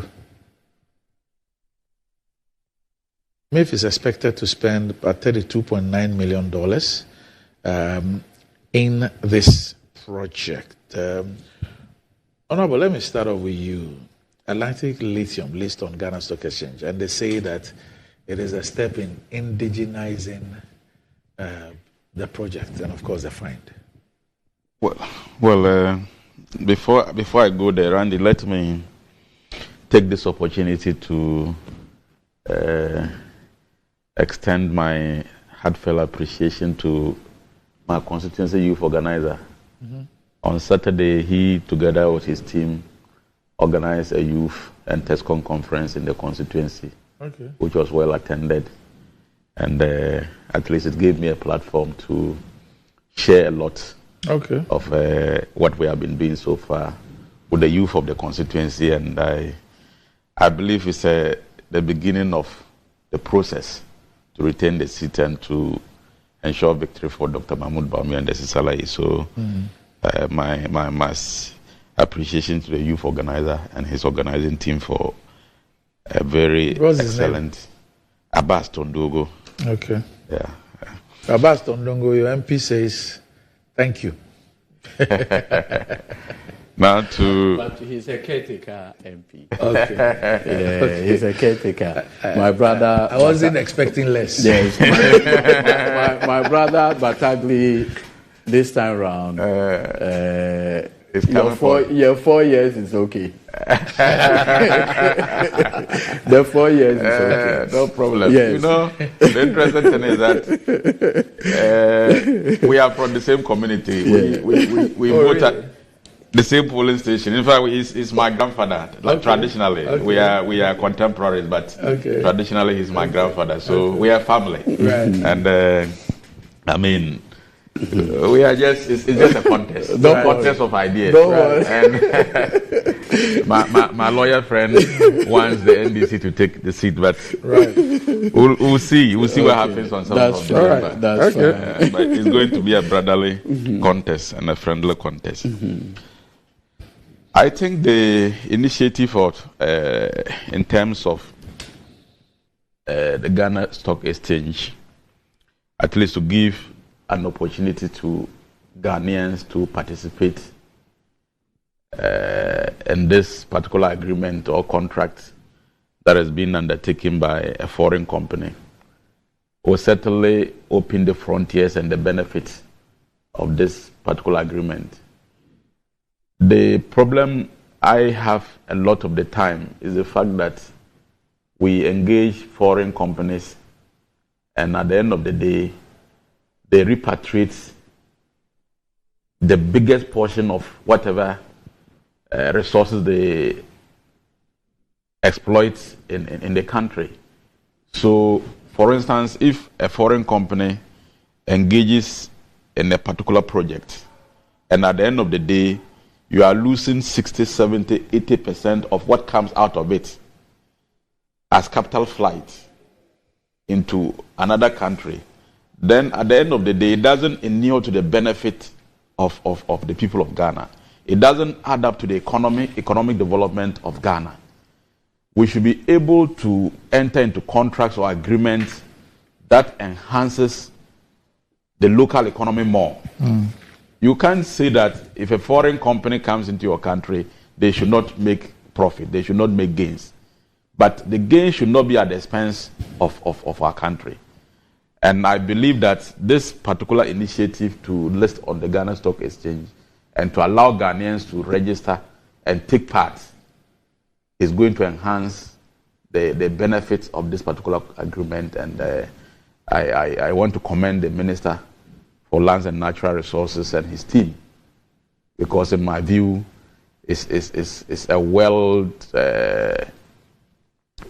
it's a contract or an agreement that has the potential of allowing a lot of Ghanaians to benefit, and so we have to commend him.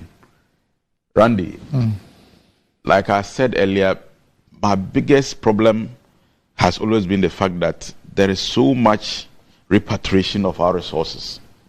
Most of the contracts that we enter do not help our economy in any way. The people just come and exploit, and then everything is taken away. So you see that a particular major activity is being taking place in your country, but it is creating employment and building other economies and not your economy. And such agreements are the reasons why we continue to be a developing country. They are the reasons why we have high unemployment. They are the reasons why we continue to be poor. They are the reasons why we continue to have a divisive society, because in a society that cannot take care of your people, you become divisive. I mean, people are not happy. People, become emotionally detached from society, and because there is high level of unemployment and they are not getting the needed support within the system. So we must begin to have a paradigm shift where we go into agreement with foreign partners, ensuring that we have more benefit to the state of Ghana and not more repatriation against the interests of Ghana. And I want to believe that this agreement, like stated by the minister himself, is a revolutionary one. Is a change from the normal agreements that we have seen in the past. Even if it has shortfalls, but it is an improvement over previous agreement that we have to commend the ministry for engaging. But there's always room for improvement in whatever we do as a country. Even when you have done well, but you must still work hard to improve whatever advancement you have made. And so, even though the agreement is an outstanding one, it's an elevation of our previous agreement, it's going to enhance more local participation, but we can always do more. So I will encourage the minister and his team to continue to work harder. If there are loopholes that can be worked on to make sure that the agreement, I mean, we have 70-80% benefit to the state of Ghana. That is where we are looking up to. Otherwise, we'll continue to use, companies will continue to use our economy to feed their economies. For instance, we buy a lot of rice into Ghana. We buy a lot of poultry products into Ghana.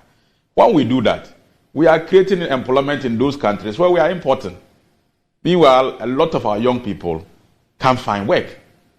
So if you have a foreign partner who decides to go into rice production in Ghana, definitely the value chain of a lot of employment opportunities that will be created, apart from reducing the import of rice into Ghana, you are going to enhance a lot of job opportunities within the state.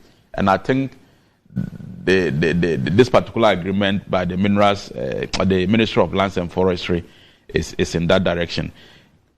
I have not had the opportunity to study the whole agreement. So apart from listening to the Ghana Stock Exchange, the real work on the ground, I don't know the level of participation of Ghana or Ghanaians in the agreement, but listening to the minister, who has consistently stated that this agreement is an improvement over previous agreement that we have seen in the past. I just hope that apart from listing the Ghana Stock Exchange to allow Ghanaians to participate, the actual exploitation and in terms of employment, in terms of apart from taxes, what should come to Ghana as our share of this investment should all add up to enhancing our economy and not building an economy outside our country. Randy, obviously, when this lithium matter came up, the NDC had a position on it. And our position at that time is that we felt that at all material time, whatever agreement that government of Ghana signs with anybody should have the mechanism that will not reflect the Georgesburg mineral resources agreements. An agreement that would ensure that Ghana becomes the ultimate beneficiary. Randy, as you are aware, if you compare Obuasi to Johannesburg, the difference is like night and day.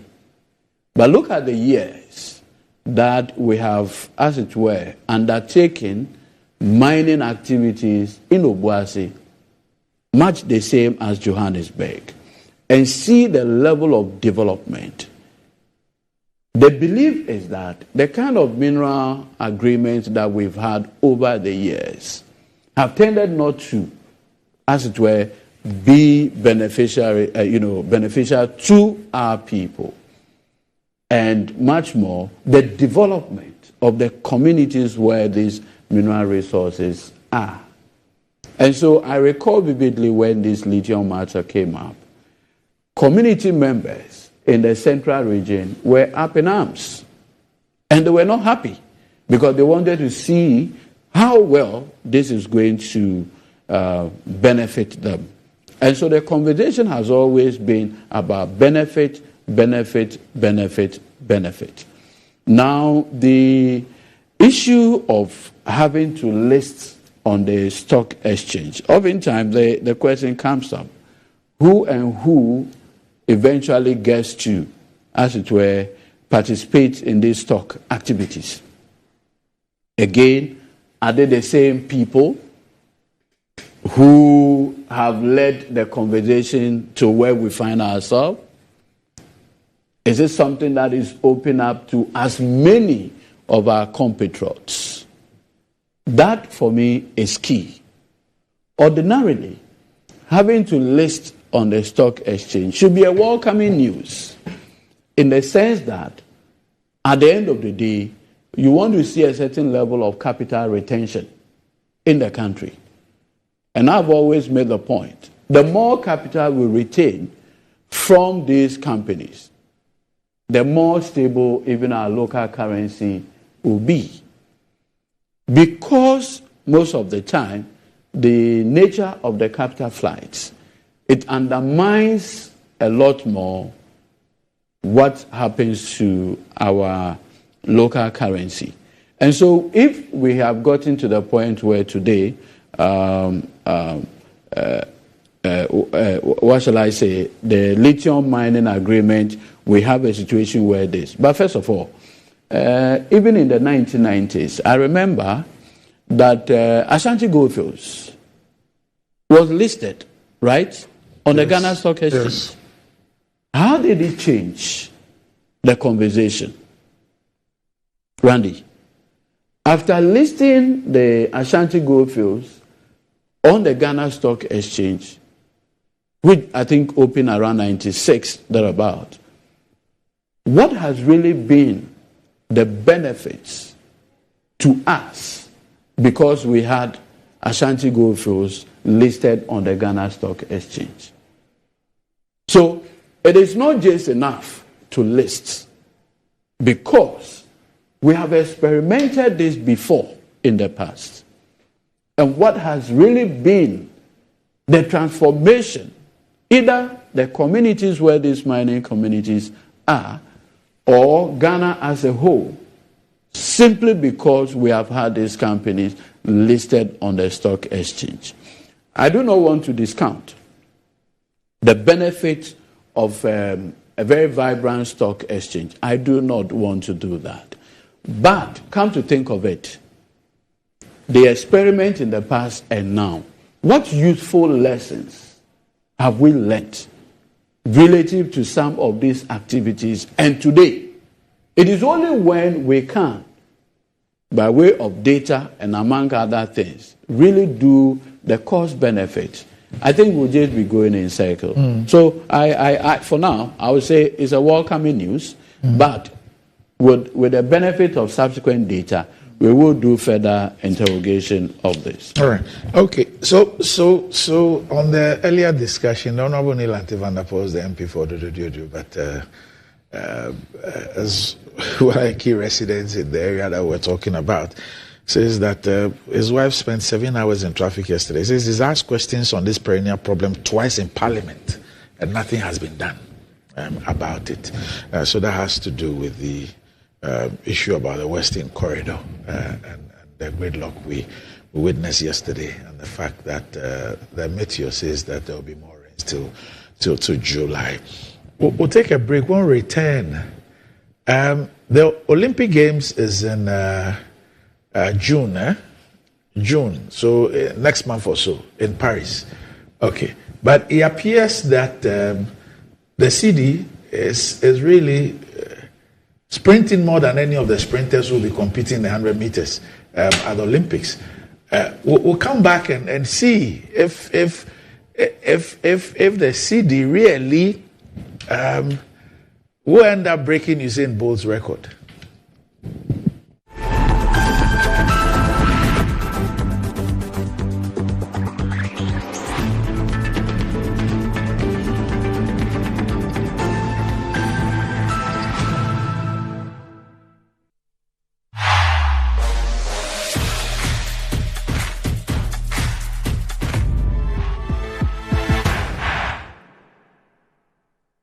Fortune rice, it's me emu ediane biara. Ohiansio kakra bi pe, emu no nkeka mu. Na ne hwam ne dedie. Delicious. Said your mom metie no pepepe. Yeah, the fortune emopa abedwaso. Ghana mo a ede. Ma emu eduane nyina.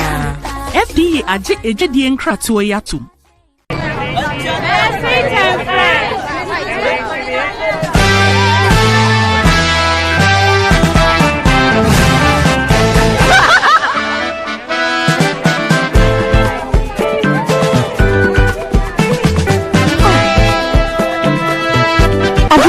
Electoral has sachets and in different sizes too.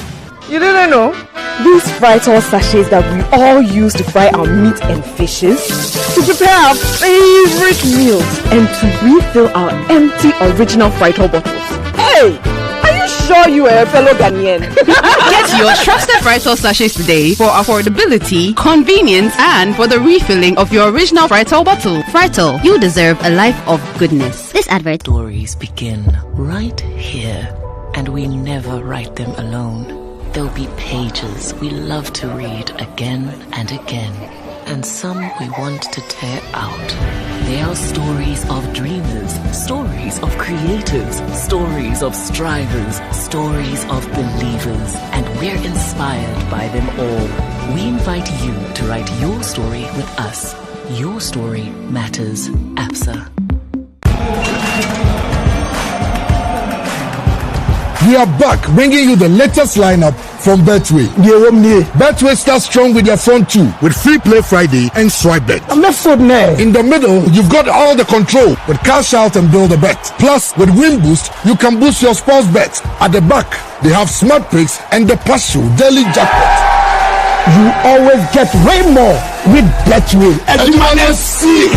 This advert has been vetted and approved by the Gaming Commission of Ghana. Bet responsibly. No under 18. Terms and conditions apply. Betway. Get way more. Hey, what's up? How far with your intention? To be honest, I'm so nervous about starting this new role on Monday. Oh, please. I know you'll be great at it. You should be worried about what benefits they have. Example, do they have health insurance? I doubt they will have that for internet. But no shaking. I have NHIS already. After you answer a line, ting. Hey now, look at you. What are you going to do in the office when you can just download their app to register for an NHIS membership? Yes, my people. You heard right. You can now download and register your membership on my NHIS app. No long queues or tedious paperwork. All you need is your Ghana card to register for yourself and for others. Once you register, you get a new digital NHIS card on your phone. My NHIS app gives you access to credentialed health facilities and services across the country. NHIS covers over 95% of disease conditions in Ghana. Access to healthcare just got easier. Now let me sign up quickly. Please, Seth, I'm starting work next month.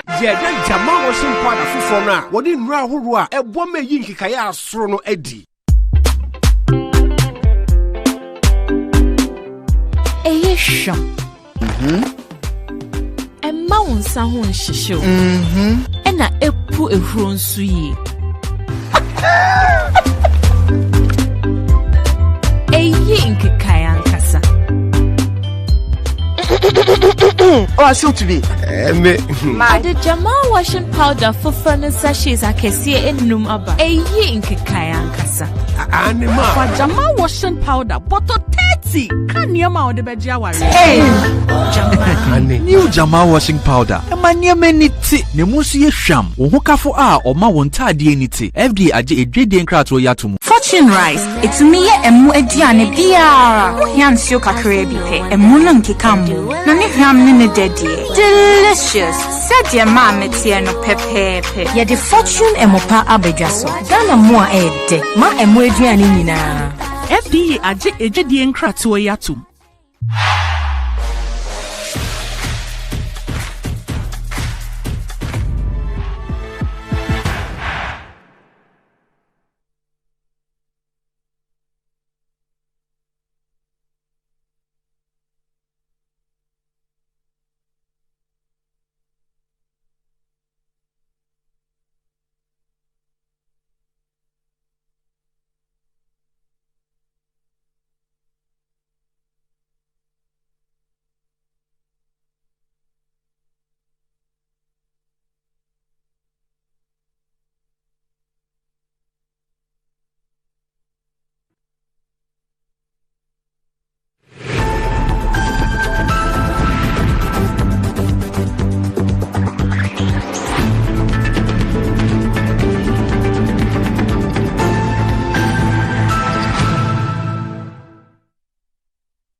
Right, welcome back to the show. If you just joined us, this is Good Morning Ghana live on Metro TV. And still with me on the show, I have Godwin Eduji Tamaklo and the Honorable Amedu Chinia Isahaku. But what does wealth mean to you? Do you want to live like a tycoon? Remember, I was God and Mola, God the Power. Ghana's newest lottery game draws live on Adom TV at 9 a.m., 12 noon, and 6 p.m. daily. Now pick up your phones, tablets, and computers and download the Gamepad Games app on Play Store. You can also play on the website at www.gamepadgames.com or by dialing star 946 hash on all networks. Just choose 4 numbers from 0 to 9. It's easy to play and easy to win. Charlie, we could play this game and make some mola. Nobody beats our odds in Ghana. Gamepad Games, more mola, more power. This game is regulated by a National Lottery Authority and is not for persons under 18. Play responsibly. Ayesoko, that could somebody be big, but Betway's cash out be bigger. Betway is giving you more control over every thrilling bet you place. Enjoy the biggest and most reliable cash out in Ghana on Betway without any hassle. Sign up today at betway.com.gh.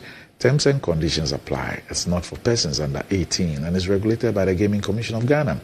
Betway, get way more. And Blue Jeans Energy Drink has been on the Ghanaian market for over 20 years.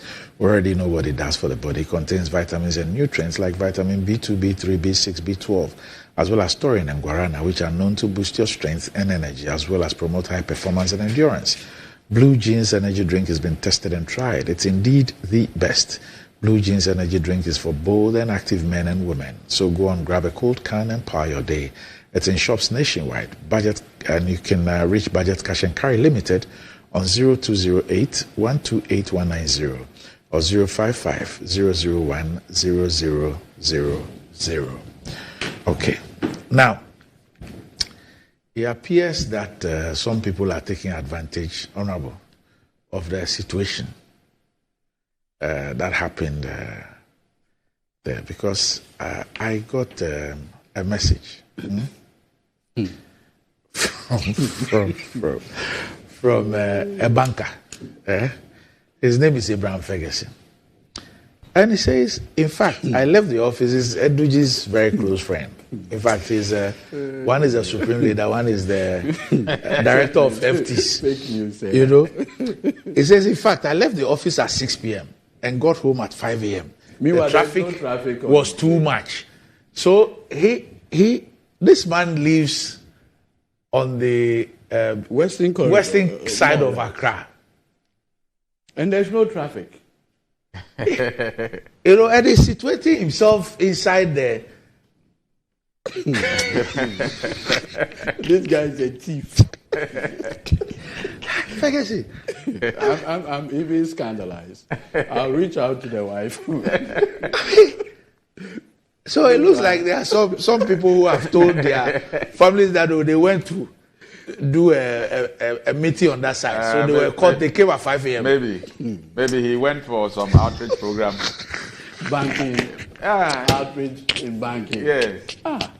Well, is he going to take customer deposit? Oh, if I forget seeing the banker. Oh, God. Anyway, so let's talk about the city. There are a few issues that have come up, and it's quite worrying now. Now, on the 9th of May, Bloomberg published that the Ghana cedi is in a record-breaking weakening cycle. Says the currency hasn't gained versus the dollar in the past 22 trading sessions, the longest streak according to data compiled by Bloomberg going back to 1994. The cedi traded 0.3% weaker at 13.9310 by 1 p.m. in London. It's declined 14% this year, a slump beaten only by currencies that have been devalued, including the Egyptian pound and Nigerian naira. The slide has been fueled by a slump in cocoa earnings, with exports dropping by nearly a third to $508 million in the first 2 months of the year due to adverse weather, disease, and fertilizer shortages. Despite a temporary surplus in 2023, Ghana's historical current account deficit is also resurfacing, signaling further challenges to the cedi.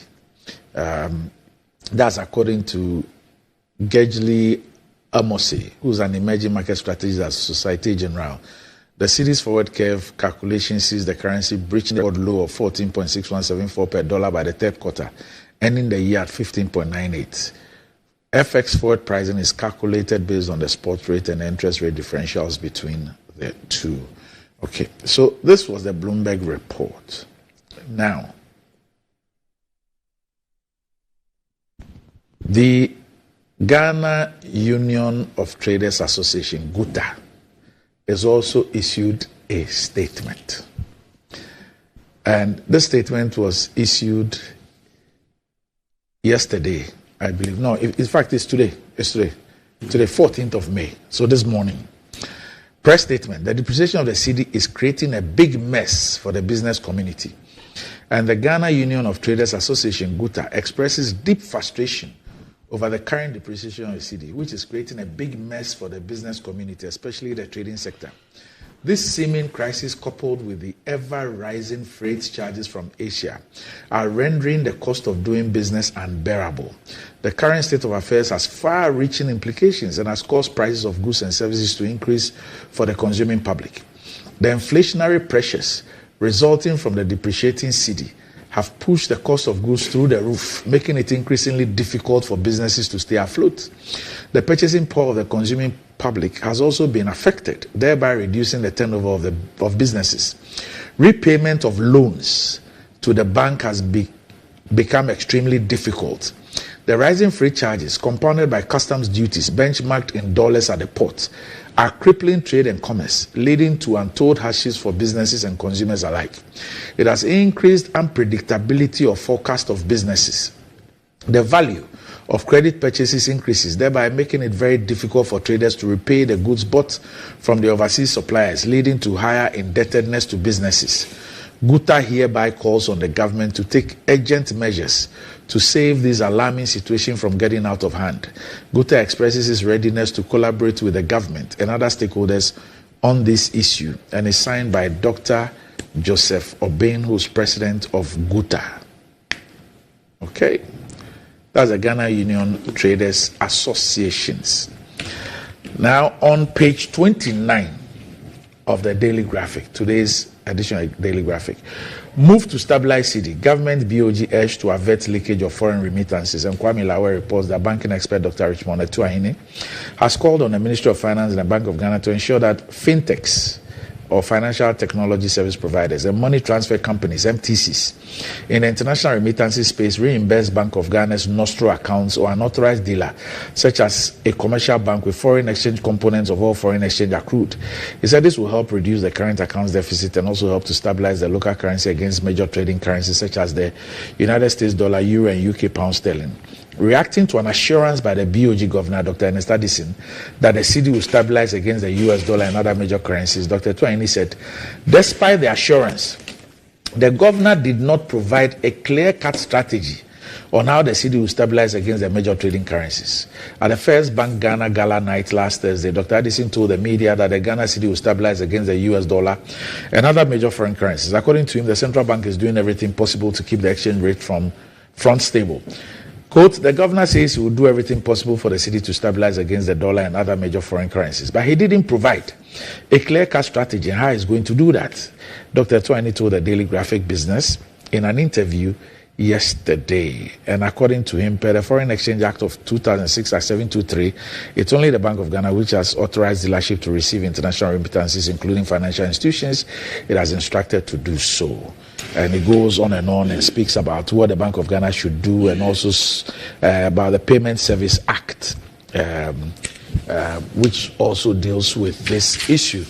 Now, in a related event, now everybody is proffering solutions on it. Now, Professor Bokpin also says that cedi can only stabilize temporarily, but will keep on depreciating. He says Hayes raised that issue as well. But I've seen a story also attributed to Dr. Akwachi of the IEA. And he has an interesting proposal. He says that we should dollarize the economy. I'll try and get that story pretty shortly. I had it in my my stuff this morning. Okay, so that's it.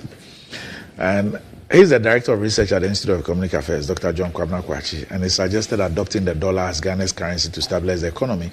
Because he says stabilizing the economy is not rocket science. If we feel we cannot maintain the cedi, let us abandon it and adopt the dollar. Let us dollarize the economy. And he suggested this on Saturday during a discussion on Accra-based television station. He, however, said the dollarization of the economy should be a temporary measure until it rebounds, after which Ghana can create its currency. Dollarization is when a country begins to recognize the US dollar as a medium of exchange or legal tender alongside or in place of its domestic currency. Says dollarization occurs when the local currency has become unstable and began to lose its usefulness as a medium of exchange for market transactions. For dollarizing countries, advantages include lower administrative costs, a firm basis for a sounder financial sector, and lower interest rates. Disadvantages include a loss of monetary autonomy, seniorage, a vital national symbol, a greater vulnerability to foreign influence.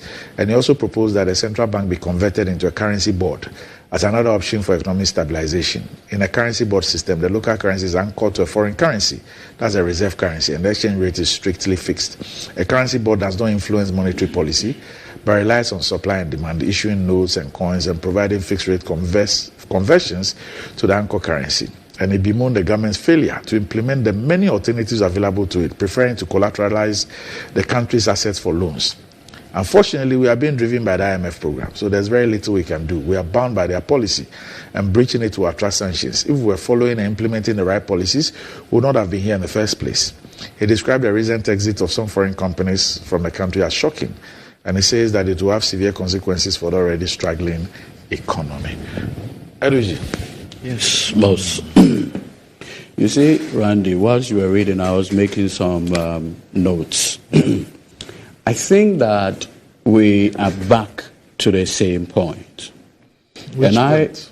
And the point is that we've wasted 7 years doing nothing about the fundamentals of the economy. We've wasted 7 years doing absolutely nothing. Because you see, we forget about the lecture, restoring the value of the cedi. Exactly where I was going.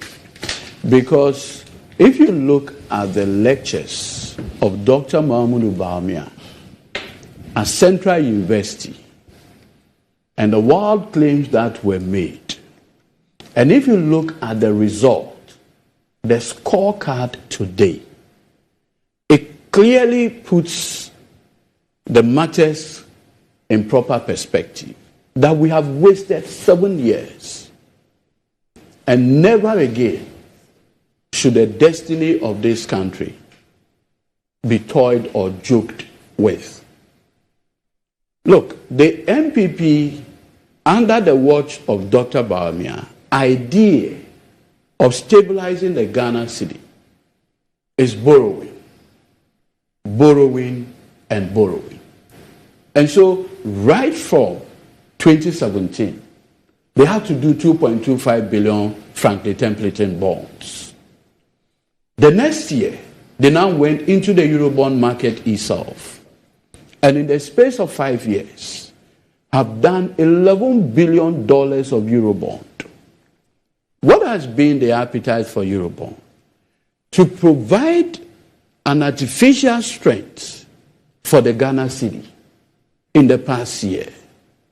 And so, immediately when, in 2022, the various credit rating agencies, looking at how unsustainable our debts have become, decided to downgrade us, the cedi went to the roof, going as far up to almost 17, and then came down subsequently. Now, what has been the underlying causes? When you have a situation where you shore up your reserve with borrowed funds, anytime that the reserve goes down, you have these kind of challenges. And that is what it is. Because you see, Randy, you would notice that immediately the credit rating agencies downgraded us, and the international Eurobond market was locked up relatively, what we had to do was for Bank of Ghana to step in and started printing more money for the administration. And so we did in excess of 40 billion Ghana cedis, equivalent to the $2 billion that we're doing annually to fill in the gap.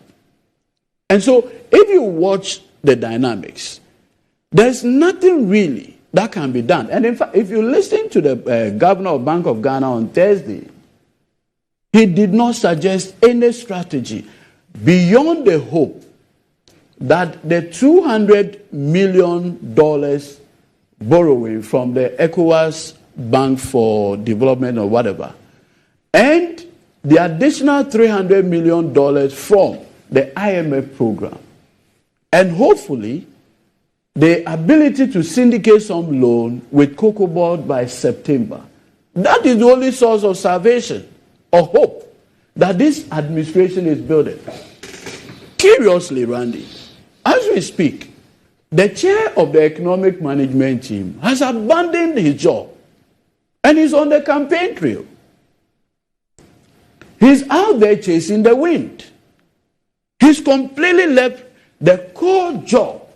In fact, his own boss told us that the reason why he is bringing him is that, well, he, even though he studied economics at the university, did not make a trade out of economics. And so he was going to rely on the mind, the vision of Dr. Mahmoud Bawumia. What has been the scorecard of Dr. Bawumia handling this economy in the past 7 years? It has been one problem with the economy after the other. As we speak, we are battling with inflation already. We are battling with high interest rates or lending rates in the banks. We are battling with high unemployment rates. Randy, not long ago, we saw 5 major multinationals leaving Ghana outside. And the analysis is very simple. If you are a multinational, and as of 2016, your revenue, total revenue was, say, maybe 10 million Ghana cedis. For that multinational, it gave them almost $2 million or more. Today, that same 10 million Ghana cedis give that multinational company $700,000. That's loss in value. And as for our brothers and sisters from Guta, the pain is even more serious. Because, Randy, look at the situation where you are an importer. You are bringing, what shall I say, spare parts. You are bringing Obroniwa into the country.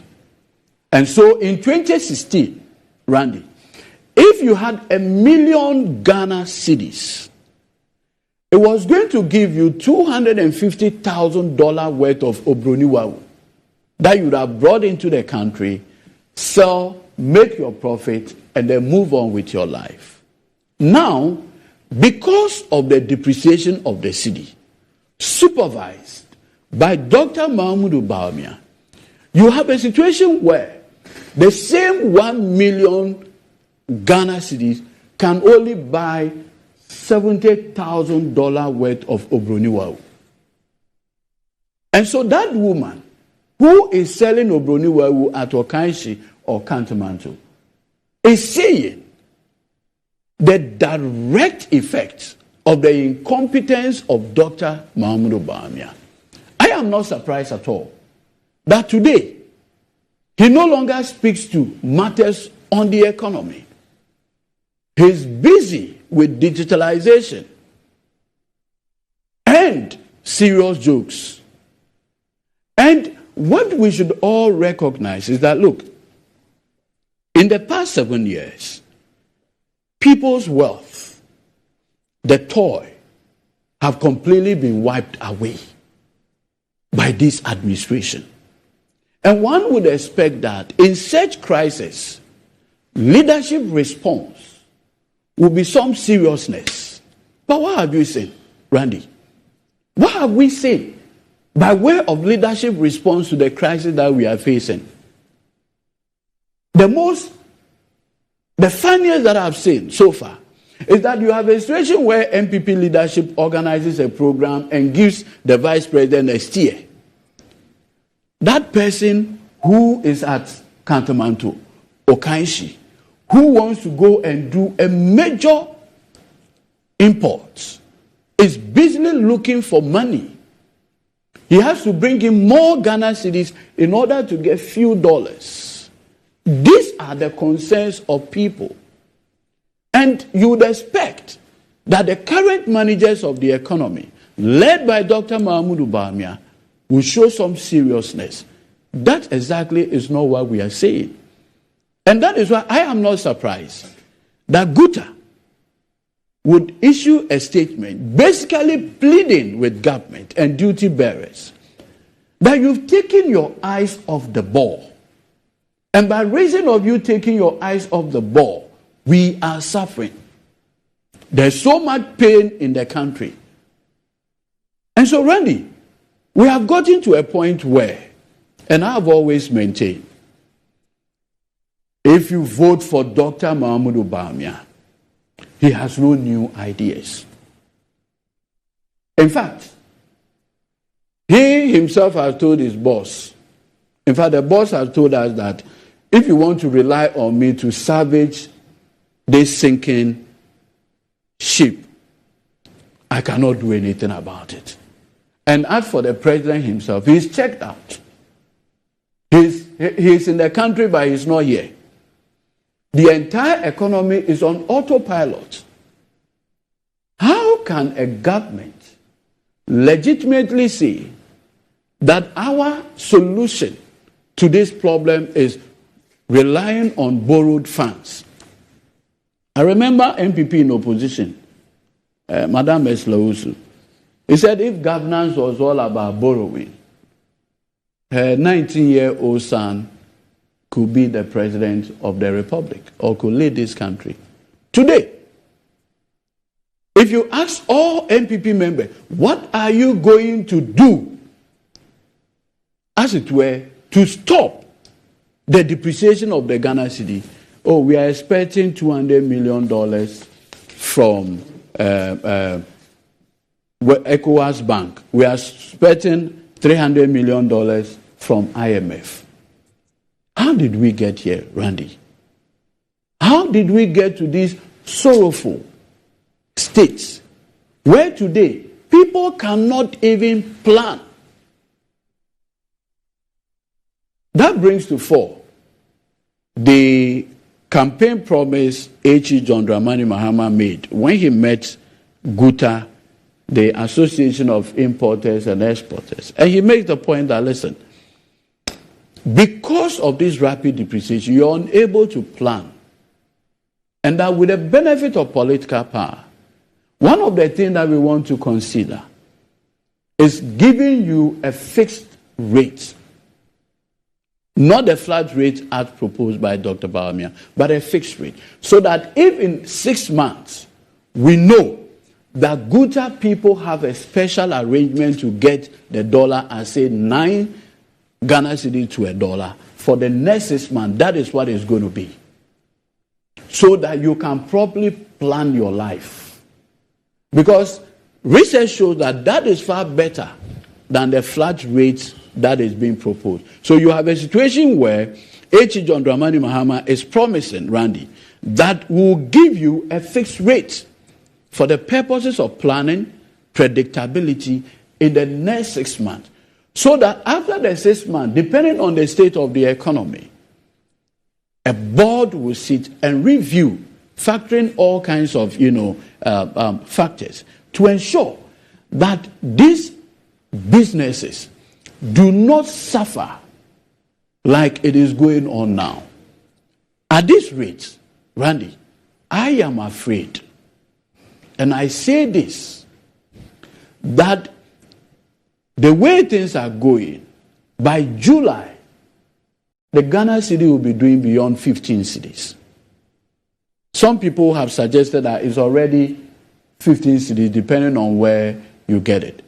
But in terms of official communication, my fear is that if we are not careful, by June, July, we'll be doing the Ghana cedi at 16, 15 Ghana cedi to $1. Randy, imagine having a mortgage facility in dollars and you having to service it. I have a business friend who decided to take a facility outside for a business in Ghana. He said the depreciation of the cedi is giving him blood pressure and headache. And there's no end in sight. So, I think the time had come. I don't remember the last time Bawumia chaired any of the economic management team again. The time had come that he must stop what he's doing, come back, and offer solutions. Because you see, he's still the vice president of the republic. You see, the impression is being created that he has been reshuffled. No. Dr. Mahmoud Bawumia is still the vice president of the republic. He has not left the job to someone else. And I strongly believe that with the benefit of 5 technical advisors, he should come up with some bold solution. And let me emphasize, bold solution to arrest the dollar, and not the rapid depreciation that we are seeing. These are worrying, seriously worrying times. And the earlier a solution, we get a solution to this problem, the better it will be for the economy, Randy. I am worried. Honorable, help us. Randy. Bold solutions. Well, first of all, I think that the situation is something that we need to sympathize with the business community. Because whatever that happens that do not inure to the benefit of the people that you lead, you have to sympathize with them. And of course, the depreciation of the cedi against the dollar affects the business community, and by extension, it affects every Ghanaian. Because when the business community is affected and they have to add more money or they have to inject more capital into their businesses, that additional injection of capital and higher prices will be passed on to the final consumer, which is the ordinary Ghanaian. And so I will not sit here to want to push an agenda that suggests that things are everything well. Once the cedi depreciates against the dollar, it means that a Ghanaian businessman must find more cedi to buy the dollar. It also means that the capital of the Ghanaian businessman will be affected. And so the amount of goods that probably you would have imported in the past may not necessarily be the same.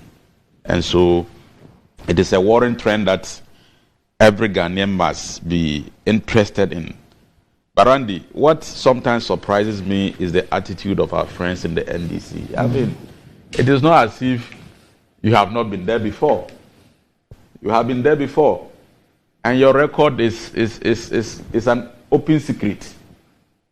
And comparatively, I mean, even under these difficult circumstances, this 8 years or 7 years plus of the MPP government still is better than the 8 years under President Mills and Mahama in terms of cedi-dollar relationship.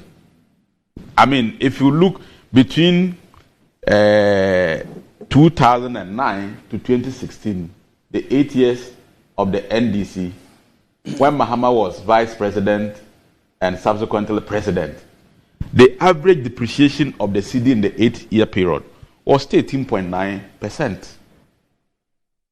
As it stands today, the cedi depreciation against the dollar in the last 7 years is still lower than this. average depreciation under the NDC that we recorded. It's lower.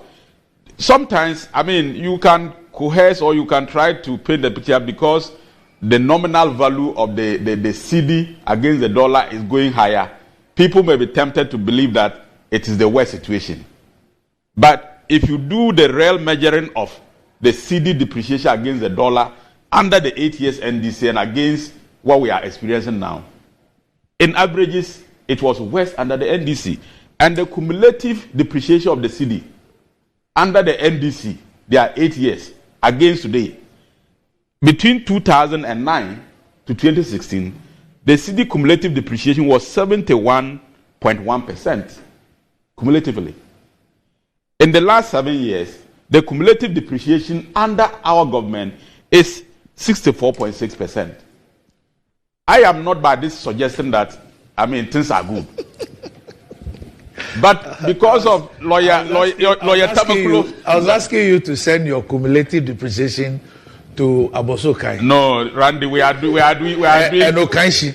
We are. I mean, but it's important. It's important. Those are averages and percentages. You guys, you should allow me to talk. Okay, go ahead. When you were talking, I listened to you quietly. It's okay. Randy, I have said that I sympathize with Ghanaian traders, business people, and by extension, the whole of Ghana, because when the CD depreciates against the dollar, it affects everybody. No doubt about that. And the current situation is not different. That the CD depreciating against the dollar does not have an effect on the living conditions of Ghanaians. I mean, it has. It has adverse effect on businesses. It has adverse effect on individual Ghanaians. But I am saying that these people who are seeking to replace us in government, their record shows that if their record is what we are to go by, their last 8 years, then it means that the situation would have been worse than it is. And you are talking about averages and cumulative depreciation in their time when we didn't have a global pandemic like COVID. I mean, the international community was normal. I mean, everything was normal across the globe, and yet they could not manage the CD against the dollar. Today, in spite of the global meltdown, all economies across the globe, their currencies are being affected. Banks are go to US, banks are being closed down. And this same Bloomberg report tells us that Nigeria has the worst.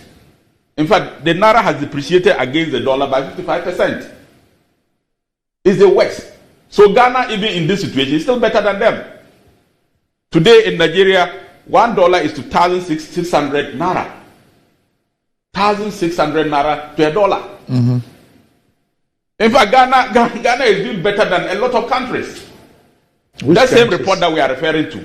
But the report mentions the countries. Yes, and I'm just telling you one of them.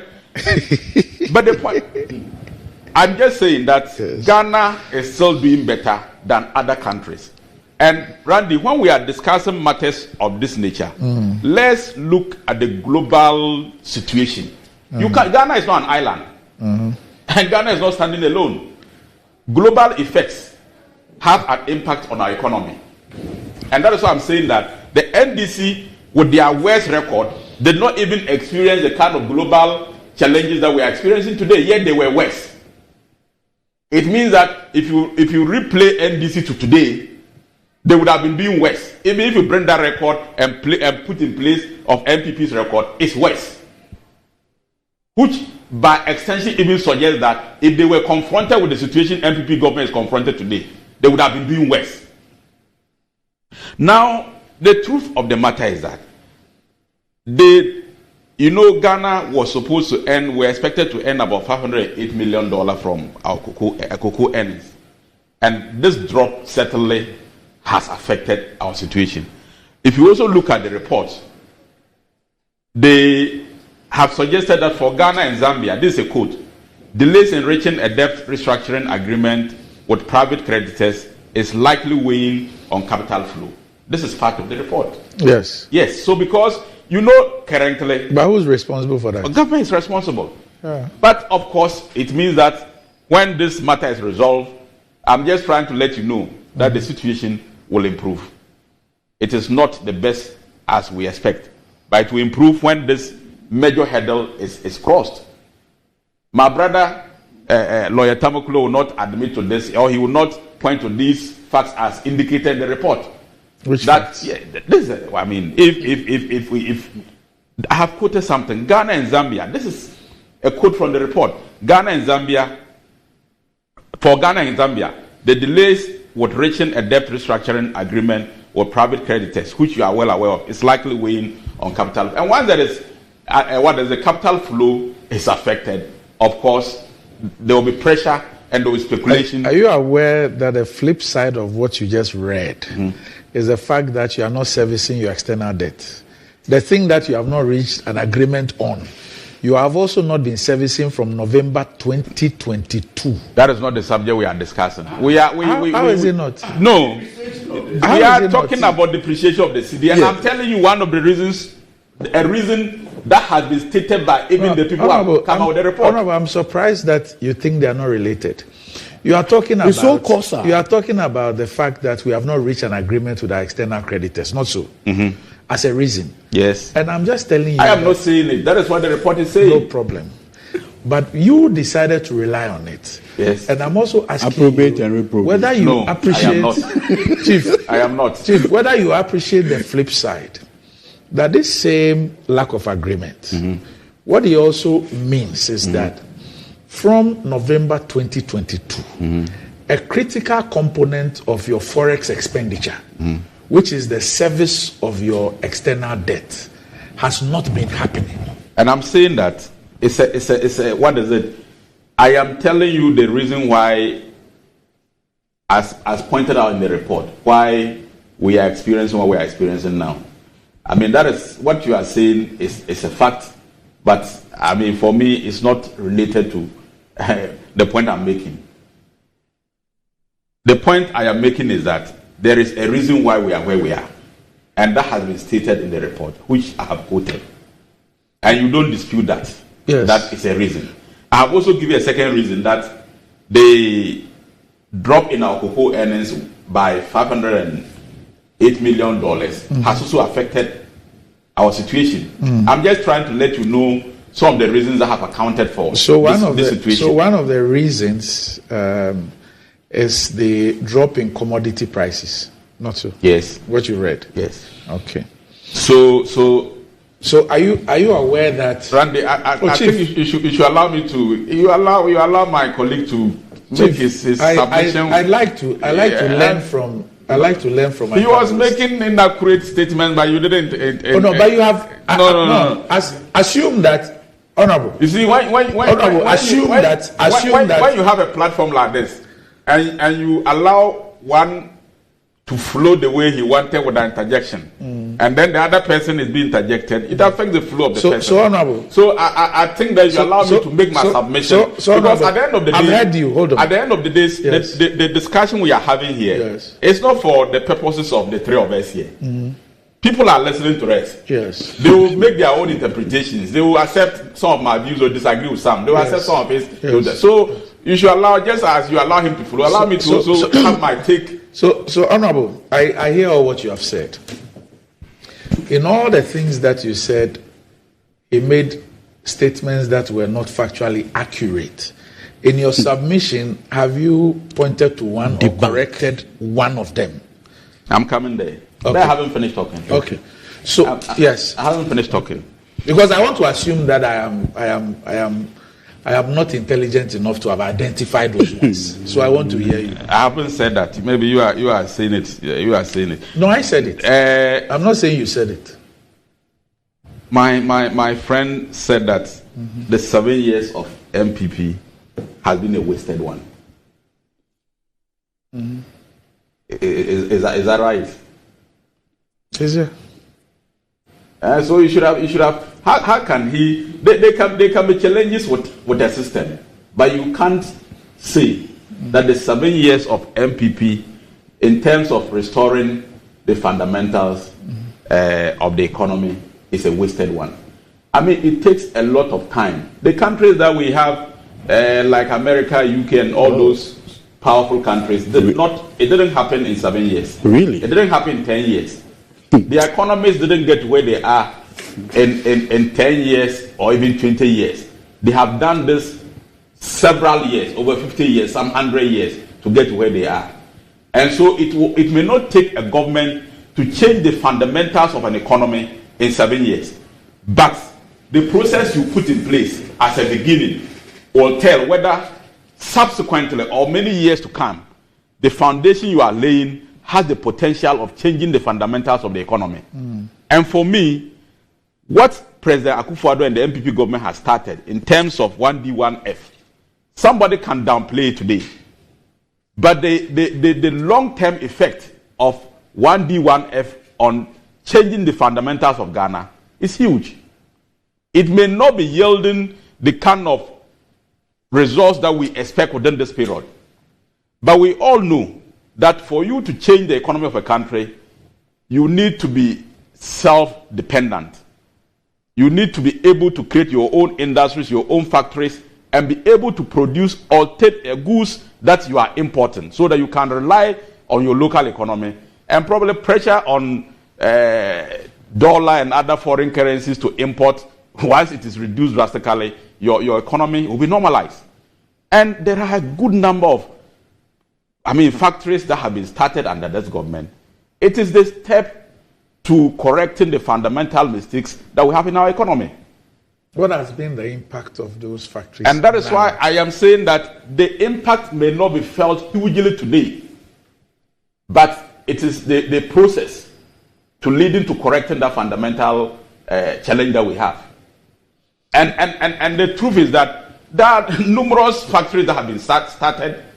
People have been employed in those factories. They have started producing various items and supporting the local economy. But it is not to the extent to stop the level of importation that we have.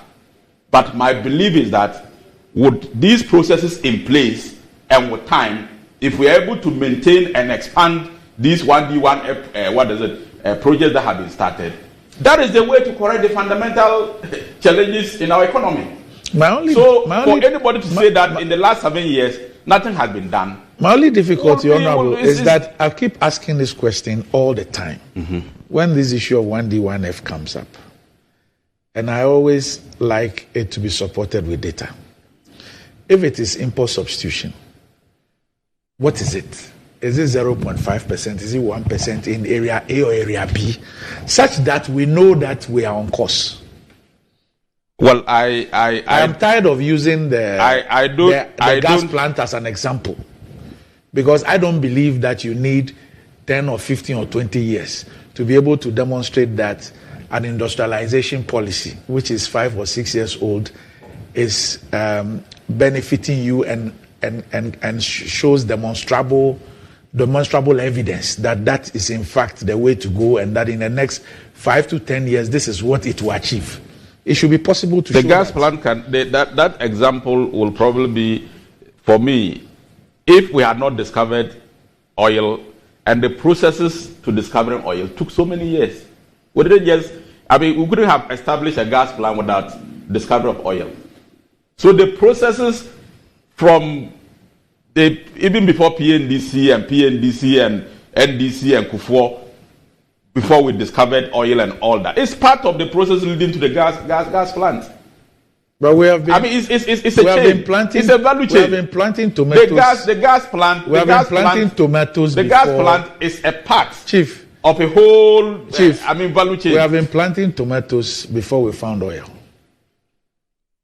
Yes. But our importation of tomato-related products has gone past the roof. Well, but you know that what is used to produce that oil, cooking oil. We've had those long before. You see, Randy, what you also need to appreciate is that there is population growth. The numbers we had 10, 20 years ago is not the same.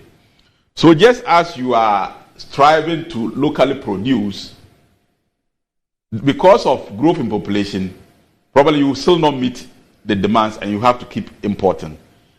I will always admit that the pace at which we are industrializing is slow. The pace at which the 1D, 1F is supposed to flow to change our economy is slow. But the fact also still remains that that whole concept and what has been started is the surest way to changing the economic fundamentals. We may disagree with the processes, we may disagree with the pace of how things are going, but it is the surest way. And you mentioned tomatoes. There is a factory that is producing, but probably the quantities that are being churned out are still low. And so we need expansion of those 1D, 1F projects, and we have to build on it. And I will not shy away from the fact that probably we could have done better, or we could have gone at a faster pace than we have done. But I will insist that the way to changing our fundamental situation is the 1D, 1F.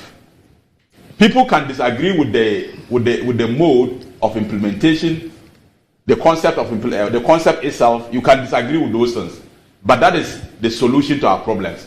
Until we are able to industrialize various sectors of our economy, so that we can produce consume what we produce locally, and reduce drastically what we import, our economy will always be at the behest of foreign economies.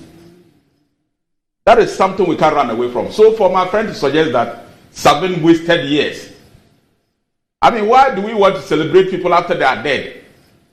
You can accept that something is being done, but probably you don't agree with the pace. I mean, or you think you could have done better. I don't have a problem with that.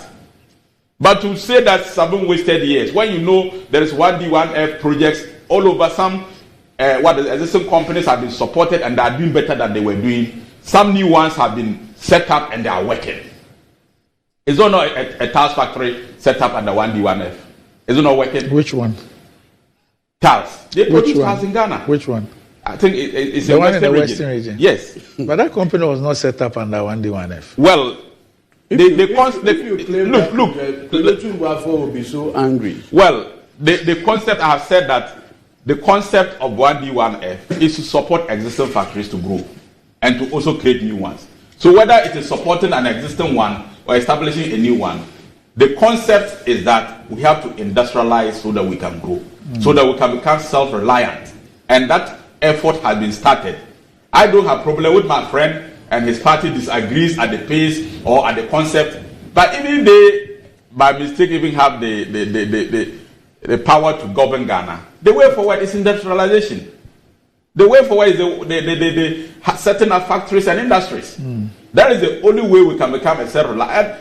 Until we are able to rely on our own resources, we cannot do much. Now, you see, Randy, I always have a problem when these people, they have the opportunity, and all what they do is to be attacking Dr. Bawumia, calling him a liar and saying all kinds of. If it is about promises and not fulfilling, that makes you a liar, and that makes you ineligible to become a president. Then President Mahama is worse off. Go and look at 2013 manifesto of the NDC. Bawumia is not president, or he's vice president, he's part of somebody. And you think that some of the statements that he made, which have not been fulfilled or which have been defeated, means that he's a liar and he cannot be president. Then President Mahama, who became a president on a manifesto Ghanaians accepted and voted for him, many of which he couldn't fulfill, does not even deserve to come close. President Mahama told us that he was going to construct a railway line from Accra through Tuwa to Hamele, so that we could export and all those things. In the 2013 manifesto of the NDC, 2012, did he do it? He said he was going to build 10 new teacher training colleges. Did he do it? He said he was going to introduce MP's development fund to replace MP's common fund. He didn't do it. He said he was going to build offices in all the 230 constituencies then for MPs. He did so many of them.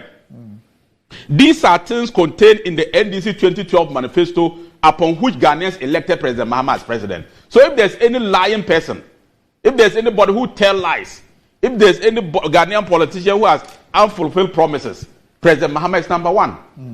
These are major promises. He said he was going to pay assembly members. It's all contained in NDC manifesto. And I can count them.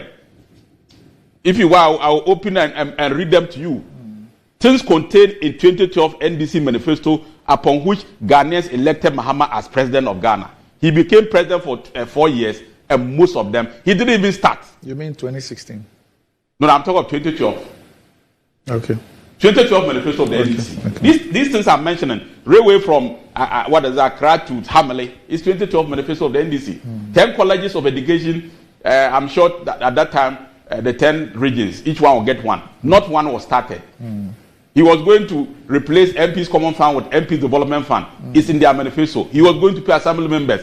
He was going to elect, MMDCs. He was going to put a cap on the number of Supreme Court judges. All those things are contained in the 2012 manifesto of the NDC. He became president. He had that manifesto. He didn't even touch any of them. You see, I don't have problem if Bawumia has said something that turns out to not to be the case. You can criticize him. But the way our NDC friends goes trying to describe Bawumia as a liar, as somebody who is deceptive, as somebody who cannot be trusted. I mean, if it is about unfulfilled promises of politicians, like I said, maybe we may have to do a comparative analysis of Mahama against Dr. Bawumia. And in this case, we are even doing it as Bawumia as vice president, Mahama as president. And so if that is the basis on which Ghanaians should elect a president, I can tell you that Mahama is worse and should not even come near becoming president of Ghana again. Because those lies and those deceptive promises, they are bound. And I've just mentioned some of them. And you can check. If I'm telling lies, 2012 manifesto of the NDC. He said he will pay assembly members. Did he pay them? So let's do an issue-based campaign and discussion and not try to insult or undermine people like the way the NDC tried to do to Dr. Bawumia. It's not right. You can disagree, but don't insult, don't undermine. All right. Okay. We don't have time, so we'll just do 3 minutes each, okay, and then we'll leave. So you see, Randy, I think I always believe that if you are telling the truth, you are never afraid of interrogation. Okay. So that no matter what, if people want to interrogate the numbers, you should be comfortable with that. Strangely, this morning, the Honorable NP now talks about global, and I've always advised the NPP, stop globalizing your incompetence. You've just been damn incompetent, and that is what you are. If you recall, under John Dramani Mahama as president, Mrs. Etekwe had gone to Parliament and provided how much we'll be selling crude oil, $85 per barrel. Within the space of 2 months, commodity prices had fallen to the point that we're selling a barrel for $40. That was more than 50% drop. Do you know what that is called? It is called exogenous factors. And that will definitely impact on your economy. At the time when we raised those concerns, I recall vividly, in one of the lectures of Dr. Mahamudu Bawumia, he makes the point that how come that all those exogenous factors have left our neighbors, Ivory Coast, and it's only Ghana that is affected? Were you the only one that suffered COVID? Meanwhile, by 2020, you reported a budget deficit of 15% because of your reckless expenditure in the election. How is that a problem? We were here when Akufo-Addo told us that with the benefit of power, he was going to transform the Ghanaian economy from a Georgesburg economy to the economies of Malaysia, South Korea, and what have you.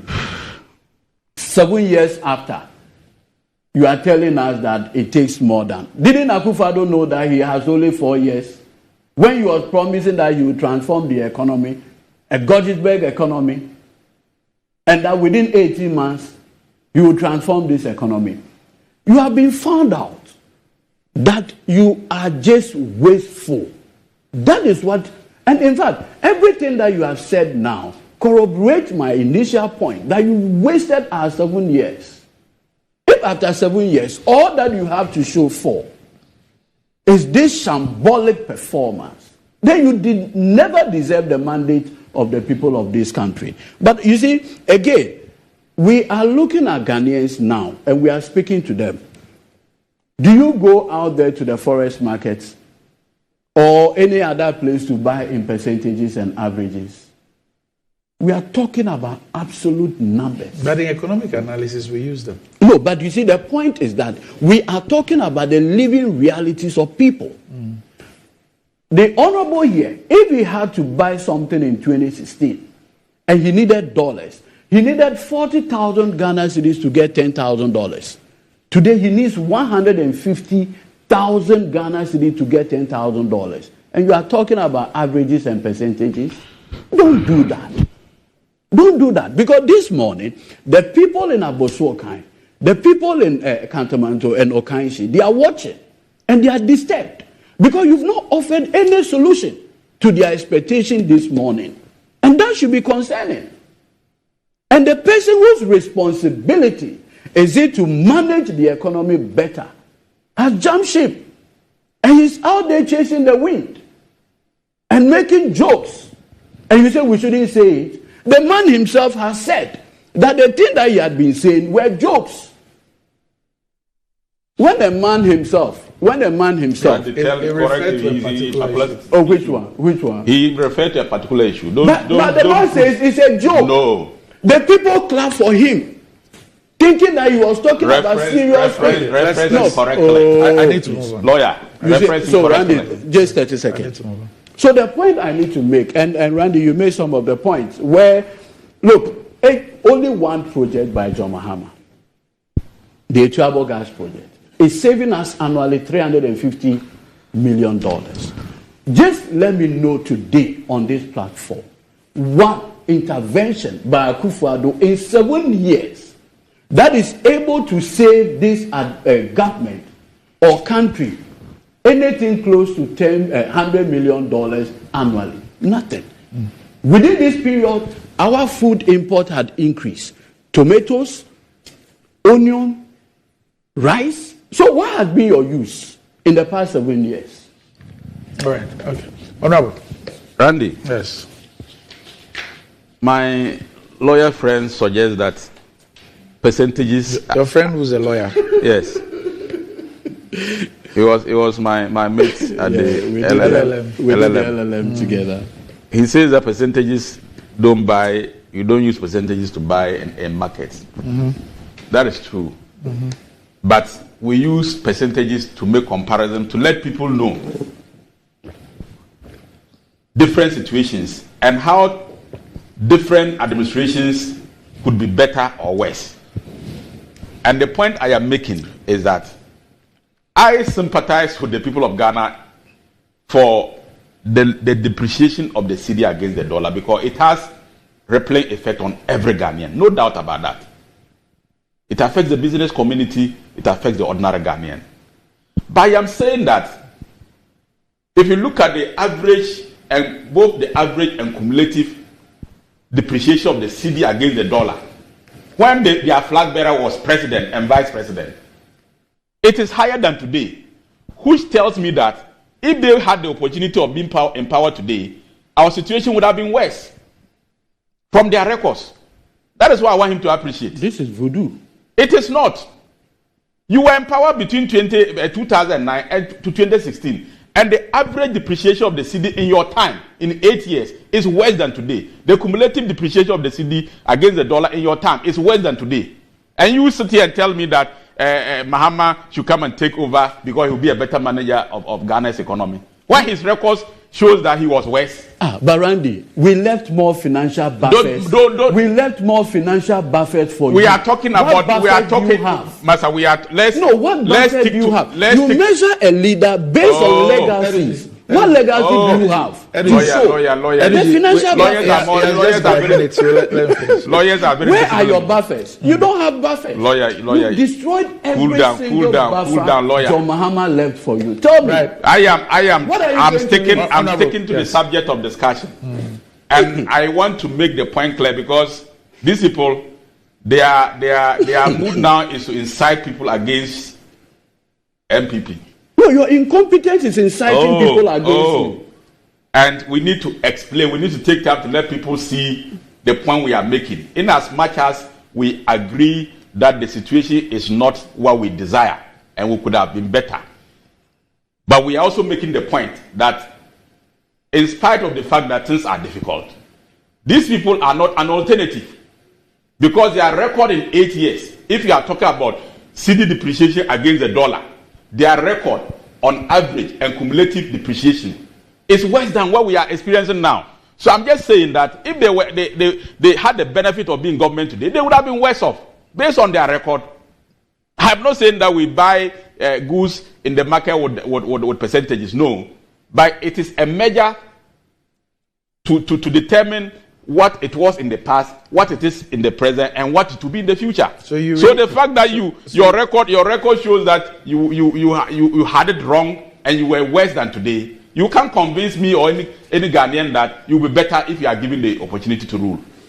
Have you seen because the evidence is clear that you were worse off. Honorable, have you seen that this President morning Mahama, you've not offered any hope for the Abosoka trader who is watching you this morning? You have not. Even the report itself has mentioned where the issue is. So, as part of the solution is to resolve it. And government and the finance minister is working on it. Resolve what? They say for Ghana and Zambia, the delays with reaching debt restructuring agreement with private creditors is weighing down our capital flow. So it means that one of the measures to resolve this current situation is to make sure that we come into an agreement with the private creditors, and our capital inflow will increase. And once it increases, the pressure on the dollar will reduce. And so there is a solution. Once they tell you what the problem is, the problem, when you turn it, the problem is to be turned to solution. So I believe that. So you really believe that the agreement with the creditors is one of the factors. There are other factors, of course. I told you about the reduction in our earnings and what is it, cocoa. This is also a factor. So I'm sure that the finance minister and the Bank of Ghana are taking steps to find solutions. Honorable, what is the state of the Kuala Dam? Kuala Dam, you know, is contained in the NDC 2012 manifesto. Please. That you constructed. Look, you see, that's the problem they have. You carried the Nairi. That's the problem you have. The overlord of Mampus. Randy. You carry the Naira. We have to go. Unfortunately, you promised it in your manifesto. Unfortunately, 4 years you couldn't start anything. Oh my goodness. We have at least started something. You've started what? You with $11 million, you've started what? Honorable. Let them give you the details. We need the details to understand. You know how projects are implemented. You need details. When you look at the ball figure, $11 million or euros, you have a problem. You're a member of parliament. The Public Accounts Committee sitting. It's a matter of public. I'm a member of the Public Accounts Committee. But I'm saying that, yes, let's get the details. So when the governor of Bank of Ghana and let's get the details before you, did you? I wasn't there. I was in Saudi. I was in Saudi. Look at that. But I'm a member of the Public Accounts Committee. But you see, they just mentioned a ball figure. Let's get government to produce how that money has been expended. You are a member of the committee. What should be doing that? You are a member of the committee. The details are not contained in that report. Oh my God. The details of the expenditure are not contained. The Public Utilities Workers Union of the TUCs responded to His Excellency the Vice President on the allegations about sabotage of ECG IT infrastructure and the whole digitalization of ECG and all that. We don't have time to look at that. But Randy, just on this, you note that the problem is that he had done the same thing to GRA staffs and now moved to ECG staffs. I don't think it's a healthy thing for the Vice President to be doing. So, gentlemen, thanks for joining me. Thank you. Honorable, thanks for joining me. And up next, GMG Trent.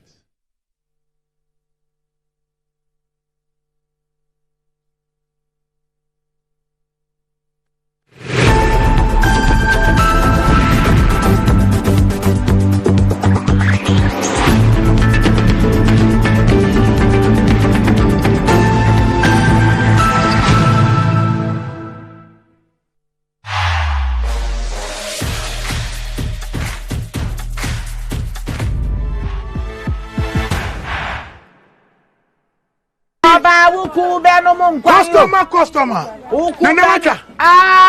Nada bena minka me papa. Me try 10 Ghana. 10 Ghana. 10 Ghana cedis. No dia, send na obenya. 10 Ghana cedis no. Me dia. Me 54,000 Ghana cedis. 54,000. 540 million. Yeah, the one na me try me di e skase. Yeah. And then I giga ade tina we. Tina wa boki. Draw no na asase no e. Mami nye volume.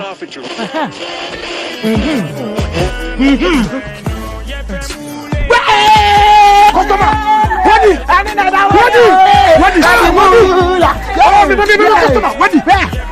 One of our daily lucky winners. Dial *946# to play now. Or you can also play online at www.gamepackgames.com. Game Park is regulated by the National Lottery Authority.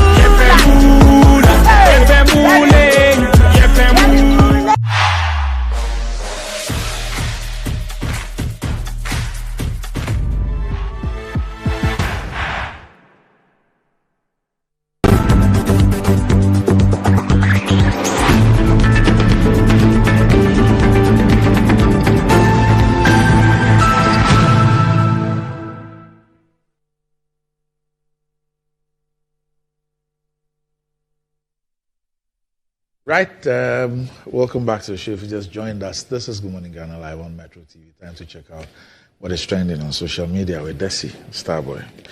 Desi, what's trending? Look, Showboy and Desi. Showboy amount for yesterday. It's really crazy. But the forecast, the meteor told you that there's more rain between 12 and 3 p.m. Yes. You were told. So why? But how people go home and how they were able to wake up today to go to work here, especially those on the Kaswa stretch. I feel for them. It's really crazy. People go home after 3 a.m. and they're supposed to leave home at 5 a.m. I don't know if you can tell your boss that you cannot come to work. A friend also posted that from Cape Coast, Bacano to Accra, they spent 9 hours. Yeah, true. 9 hours on that stretch. True. It's really, really crazy. The rains yesterday. That's a really, really sad one, Charlie.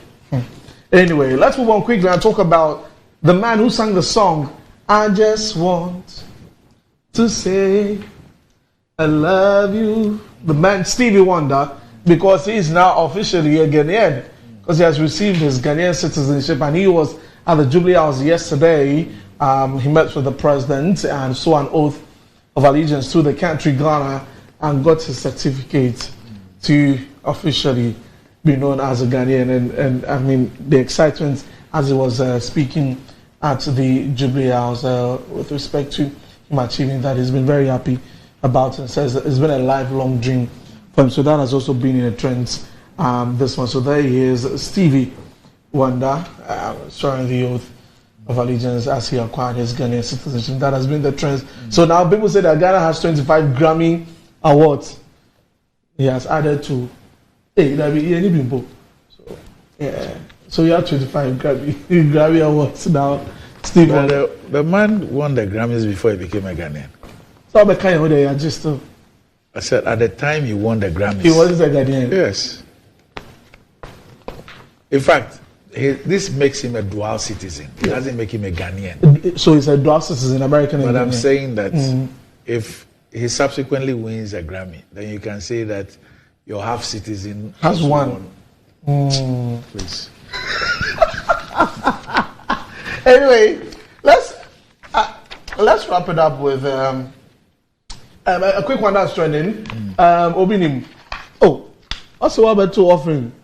Less than 20 Ghana, but 5 seconds. Still runs the thing. Okay. I thought you had stopped. Oh, he said 2 cities, 5 cities, 10 cities. All the 2 bone in the far there. Okay.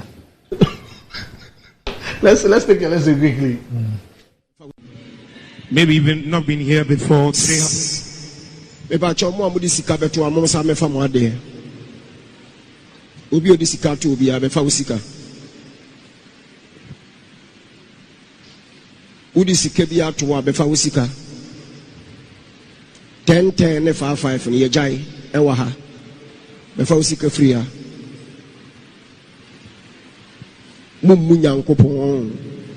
more respect God. 10, 10, 5, 5. Umunyame, and I make crash umume.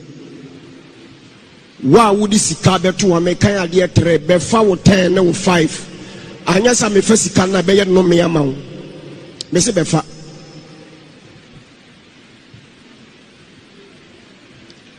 What the 10 cities in the 5 cities? I bet to have a forward echo. If you know 10, 10, 5, 5 near Jai, and for the two of you, a high end to collection, a demo high end to collection. It's in 5, 5, 5, and 10, 10 and Maha. Because I now the video go there, you will carry 20 Ghana and above. He says, Omonje collection, but a prayer seed. Now, prayer seed, you know, the kid told me 20 Ghana. See, 10, 10, 2, 2, 5, 5. Sedepa accept. Hey, Angel. You know, there was I don't know if it was still up. No, one of these animation studios did an animation of him when he removed people from the June 3 fire thing. And Jesus said he should go and rescue the people from the fire. So that every day, but just from our parenting. You're a member of it? No, hey. Okay. Book Baptist. Okay. No, so that's are it. you then? 2, 2, 2, 2, 3, 4, 4, 5. That's it for the trust today. My name is Destiny the Starboy.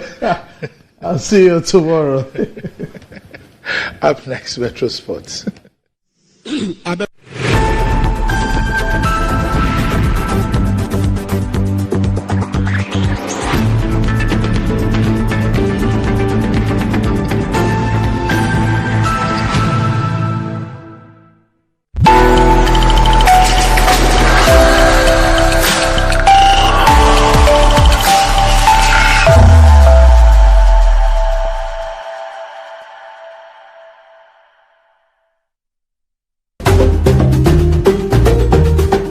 Hello, food lovers. Join me every week as